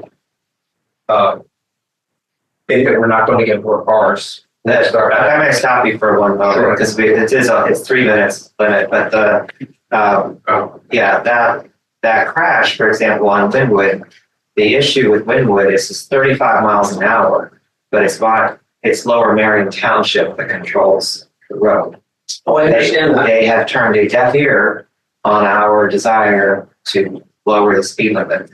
But Narberth Avenue to the bridge is one where, like, at least I personally would advocate that we do traffic calming now, potentially put stop signs and so on, because the risk is the speed. That's what causes the crashes. No, I understand that, but keep in mind that if you're only talking about as Narberth goes into and feeds off onto Wynwood Road, if we have cars going from Wynwood, from the streets in Narberth, like Chestnut, Woodside, Marion, feeding into Wynwood Road, and with the sight lines, it's a problem we've all known about. I mean, I have an email here from a council member almost 2 years ago discussing this, saying this particular intersection segment of Wynwood Road is a high priority area of safety concern. The intersection was discussed this morning as a concern at the Lower Marion Narberth Active Transportation Steering Committee meeting. I follow up with Lower Marion staff and so on and so forth. No, so we were actually there today. Yeah. At that intersection, evaluating what we might propose. Again, it's up for you all to adopt it as traffic calming infrastructure. Sure, and that's great. But this was 2 years ago, and this is not, we're hearing, and I appreciate you looking into it now and having this conversation now. It seems like we're having the conversation now as we're deciding we want to add more activity to the neighborhood, where this has been an issue, an ongoing issue for years. I think the post that a person put on Facebook with the picture, and I'll finish now, says you're yelling into the void. So this isn't the first time this corner's been an issue in particular. I mean, My daughter, her bus stop was there for a while. yeah, Basically, that car crashed into the school bus stop. They've moved the bus stop, but it's like, no, it's still there. so I'm sympathetic and fully understand the yelling into the void aspect of this. Yeah, well, no, the bus stop's still there. As a matter of fact, they doubled down. They have another one in the corner, and that's where my children's bus stop is. Yeah, They're at the bus stop as well, so I get it. And that's the concern, right? but then I think that what I worry about is you try and draw the inference that more people is more cars is more crashes, therefore we should have fewer people. And I think the key issue is that traffic needs to be safe, which means we need to design the roads to be safer. And we should start with the ones that the borough controls, and then we should continue to advocate for cooperation, both municipal or Montgomery Avenue, Wynwood Road, and so on, that are township roads. unfortunately. Not to blame for it, but more people will bring more cars. I'm not against people, I'm just saying, thinking about, I mean, but they'll bring more bicycles and more choppers too. and that's great. Yeah. Yeah, absolutely. I think having more bikes, more shoppers, I'm just saying that, but they will also bring more cars. Let's not pretend they're not going to. They will. I mean, it'll be like, you know, it'll be, for example, maybe 0.7 per housing unit. So, Okay. Yes, so we should, as part of that build out that we were talking about beforehand, we should maybe look at that from, again, a holistic standpoint of view. For any land use development, there's a list of requirements for what a traffic impact study is required. But it falls under land use, which I don't think is our purview for dictating if those guidelines should be more stringent for the scale of property, but there is a pretty comprehensive development outline for when an impact study has to be done before a new construction on the project could happen. Right, but as far as I know, to this point, time on the traffic impacts for a new development was that one area is being proposed over by what's now. we'll move on, but the one, my understanding of that particular study also related to the particular issue about Linwood Road, because of the safety, the safety issue that you just vividly illustrated, that it's a crash zone, a high speed, and it's a congested intersection as well at Wynwood and Wynwood. So it's in addition to the use being proposed, the location has some challenges for access. Right. Okay, But I'm real quick, but as part, and I have the copy of the traffic study, and the traffic study actually discussed the developments that were going on in Narberth as part of that traffic study. It wasn't just that, they were also taking into consideration what was being built in Narberth. I can afterwards vote to, I'll show you the copy of the traffic study. okay. Thank you. I have trouble reading it. It looks like the 131 Chestnut Avenue. That was also with Susan, I guess. Was Alex, you know? Okay, so online I had, there were 2 hands raised, starting with Joseph Stratton. Yes, hi, can you hear me? Yes, we can. Oh, wonderful, thank you. So I have 5 points that I'm going to run through really quickly. First and foremost, thank you for all the work you're doing as volunteers for this incredible effort. I can't appreciate enough. Second, Montgomery Avenue. I think I heard, and I apologize, I was in person for a while and then virtual. I don't learn as well virtually as I do as in person. I think I heard that for Montgomery Avenue, we're thinking about building up to the sidewalk.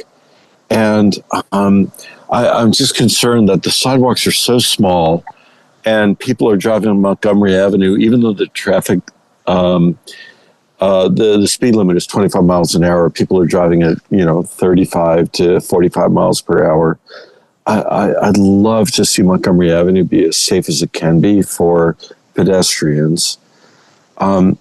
Next is in, I think it was 4A, we were talking about apartments and the setback for apartments from the roads and using Presbyterian Church as an example, which is maybe 10 feet. I think there's so many examples of apartment buildings, such as the apartment building on a multifamily dwelling on Windsor and Iona and Narberth Ave and others, that I don't think it's appropriate to use a church as an example for setbacks when we have other examples of apartment buildings and their setbacks. So I'm hoping we can use multifamily dwellings and their setbacks as rather than churches or places of worship as examples of setbacks. Also, I think it might have been Todd who was talking about when we talk about like heights of buildings and similar situations thinking about like Haverford Avenue as opposed to Phoenixville, I've been in both places and I completely agree. Haverford Avenue were like 3 car widths, whereas in Phoenixville we're probably 4 or 5 car widths, and it's very, very different. I think a 4-story dwelling or apartment building on Haverford Avenue in Narberth is very, very different than one on one of the streets in Phoenixville, because of this narrow width of the streets. And I think that's really important for us to consider. The other thing I want to address is well, I'm a family physician. I do a lot of work for the past 25 years with people who are older and have chronic illnesses. And when we think about parking needed for people in senior living, I just want us to be very, very thoughtful that for my bias, it's a bias, it's my experience, people who are seniors often have multiple chronic illnesses for which they need to see 1 or if not 4 physicians multiple times a year. And for us, that means getting to Lenkanaw, Bryn Mawr, Penn, or Jeff. These are not places that are easily available on public transit. And with regard to their parking, it means typically that their spouse is going to need to have a parking spot that the person can walk to and get into a car and travel to the physician's office, among many, many other things. And for visitor parking, I think we were talking about visitor parking maybe not needing to be 1 in 10, but others. In my experience, it's often the daughter or the daughter-in-law, sometimes the son or son-in-law, who needs to pick up the patient to take them to a physician, to Bryn Mawr, Lenkanaw, others, places really inaccessible. Among, if they want to go shopping or visit the grandchildren. So I think it's really very important for us to not diminish the need for a 1 in 10 visitor parking space, because for many of us, as we get older and have difficulty walking, ambulating, and, getting to cars, it's not helpful if our daughter-in-law, son-in-law, son parks 3 blocks away. We can't get there. So I want us to be really, thoughtful and respectful about, if these multifamily dwellings are for senior living in our area, it really requires more parking that we might otherwise underestimate. That's all I have. Thank you so much. And again, back to my first point, I cannot thank you enough for all the incredible work you're doing as volunteers. Thank you. Hey, thank you. I personally made notes on your comments and I'm trying to capture them in the record. The last hand raised just says iPhone. Right, it's Carol Marie Scanlon, Sabine Avenue. I have multiple things to unpack on this one. I want to thank the gentleman that just spoke who talked about parking for needing parking, especially if you're going to have apartments that you want for elderly people, because my mother-in-law is 101 years old, and do you know how hard it is to get her in and out of a car without a parking space? And I was going to say, I challenge anybody to try to park their car in a half a space. But other questions I have is, so is 201 Sabine along Montgomery Avenue being rezoned from 3B to 5A or 5B? We haven't discussed any rezonings tonight, no. All right. Now, is it in the works? Is it in the thought process? It might not have been discussed tonight, but is that in the thought process? Not with this commission. It has not been brought up. All right. Now, is either side of 201 Sabine in the thought process for reusing for housing?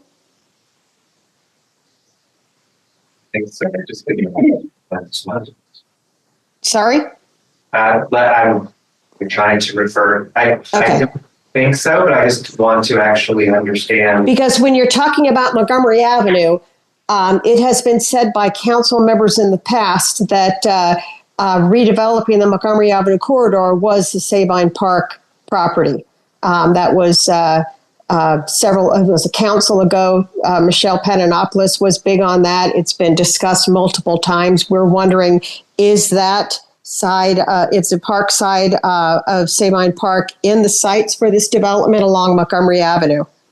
So specifically tonight, we did not discuss the zoning district for any of the properties on Sabine Avenue. Like, we only just, basically the answer is no. It's running east of Montgomery Avenue, east from Sabine Avenue. That's what that zoning district was what was discussed. All right, thank you. Let me see. Was 100 Sabine Avenue removed from the historic designation? I will see if I can find out while you continue. I don't. All right, it was discussed a couple of meetings ago, and I'm wondering, because since that property just sold, that could potentially be another compact or dense development on that property. Now, when you're talking about these sub-zoning districts that you were talking about way earlier, is that like zoning specific blocks for different uses? So could it be the 100 block could be zoned for this type of thing, and the 200 block of a block could be zoned for this type of thing? Is that that's what it sounded like? The way zoning works now is that it applies to parcels, so the same block can have different zoning on it, or different, block to block, the zoning changes. With that said, I think what you're referring to is what Todd said is within a current zoning district 5A, different rules apply to different parcels based on which street the parcel fronts. And so we might consider changing the zoning district so that instead of having 3 sets of rules in one district, it's split into 3 districts with 1 set of rules inside each district. It would not be changing the rules. It would be a change to which zoning district you're in. So let's say 3B mixed use residential could be changed to read something different depending on which block you live in, 3B mixed use? This commission did not discuss 3B tonight. Oh. No, yeah, so we're True. I'm just wondering how it would relate to that, so I can understand more clearly. So as of now, for the work that we've been doing, we're not discussing 3B at all. Okay. May I ask who the elected official is who's working on the zoning district project? I'm not aware of a zoning district project, but whatever you were talking about, I didn't know what the quite wording it says. You said there's an elected official working on, and then so item 4 was the update on the recodification of the zoning code, and Michael Gowdy was the council member that is participating in that discussion. And who's a consultant that's also working? The consultant is Adam Shantz from the Montgomery County Planning Commission. They are the contractor to the borough as the planning consultant for all things planning. Okay, and I had many things. I knocked a whole bunch of them off. When you're talking about the transit-oriented development, historically, Narberth is, in its entirety, transit-oriented. You can walk. I live on the farther end of the district to the train, and I can make it to the train in 8 minutes. So I think designating, these new transit-oriented development apartments and thinking about densifying us is really, it's not necessary because we've always been a transit-oriented, walkable community. And I think by putting these very dense units is going to destroy the character of our town. Also, can our infrastructure handle that? Can our streets handle that? When you say that 51% of people from 2018 have 1 car or less, I really find that hard to believe because there are a whole lot of cars on these streets, and I just think densifying this town is going to turn around and bite us in the butt. The also is you have to think about the schools because a lot of people will be renting because they have children, and it's going to overcrowd our schools. You look at the new development over in Bala Cynwyd, the hundreds of units that are going there. That's going to flood the schools with kids. So I really think it's a multi-pronged, a multifaceted thing to be looking at, not just, hey, let's see how dense we can get. Let's see how many people we can pack in. Let's add a couple, 5, 6, 700 more people in our town. There's a lot of ramifications besides just adding more density, just for the sake of adding more density. Okay, thank you for. Now, did you find out about the 100 Sabine? You don't have to. Well, can I take that as an action item, perhaps? That basically, the only way I can answer that is that a list was provided to me as a member of the HARG, I think, of the properties that are historically protected by address, and so you had asked about it was 100. What was the 100 Sabine, I believe that was one on the list. The other one was the old Clark and Madera building. That was another one that I believe was discussed about removing from the historic district. So I will have to ask, and you're welcome to also. I think the HARG's also broadcast. Is that true? You can ask. Well, you can also just drop an email, or the borough office has my email. They certainly have my email, so you can let them know the information. I will try to follow up with you on that question if I can. Great. Thank you very much. Thank you. I don't think there's any other people waiting comments as far as I can tell. So next steps, we will draft a summary of our concepts we discussed tonight if we are asked by Borough Council to share our work, and we would present that to Borough Council and await further direction whether to continue working on this. And if we are so directed, then we would work on any formal recommendations for changes. And if not, then we'll work on other things. So I will entertain a motion to adjourn, if that's okay. That's just a clarification. The gentleman from Montgomery County made a comment about Norwood being a transit-oriented district. That was a term that would be just what is that? Just transit-oriented development. Within the county plan? Oh, no. So we had created a model ordinance for transit-oriented development. So yes, you're transit-oriented, but to actually define boundaries and standards for specific districts.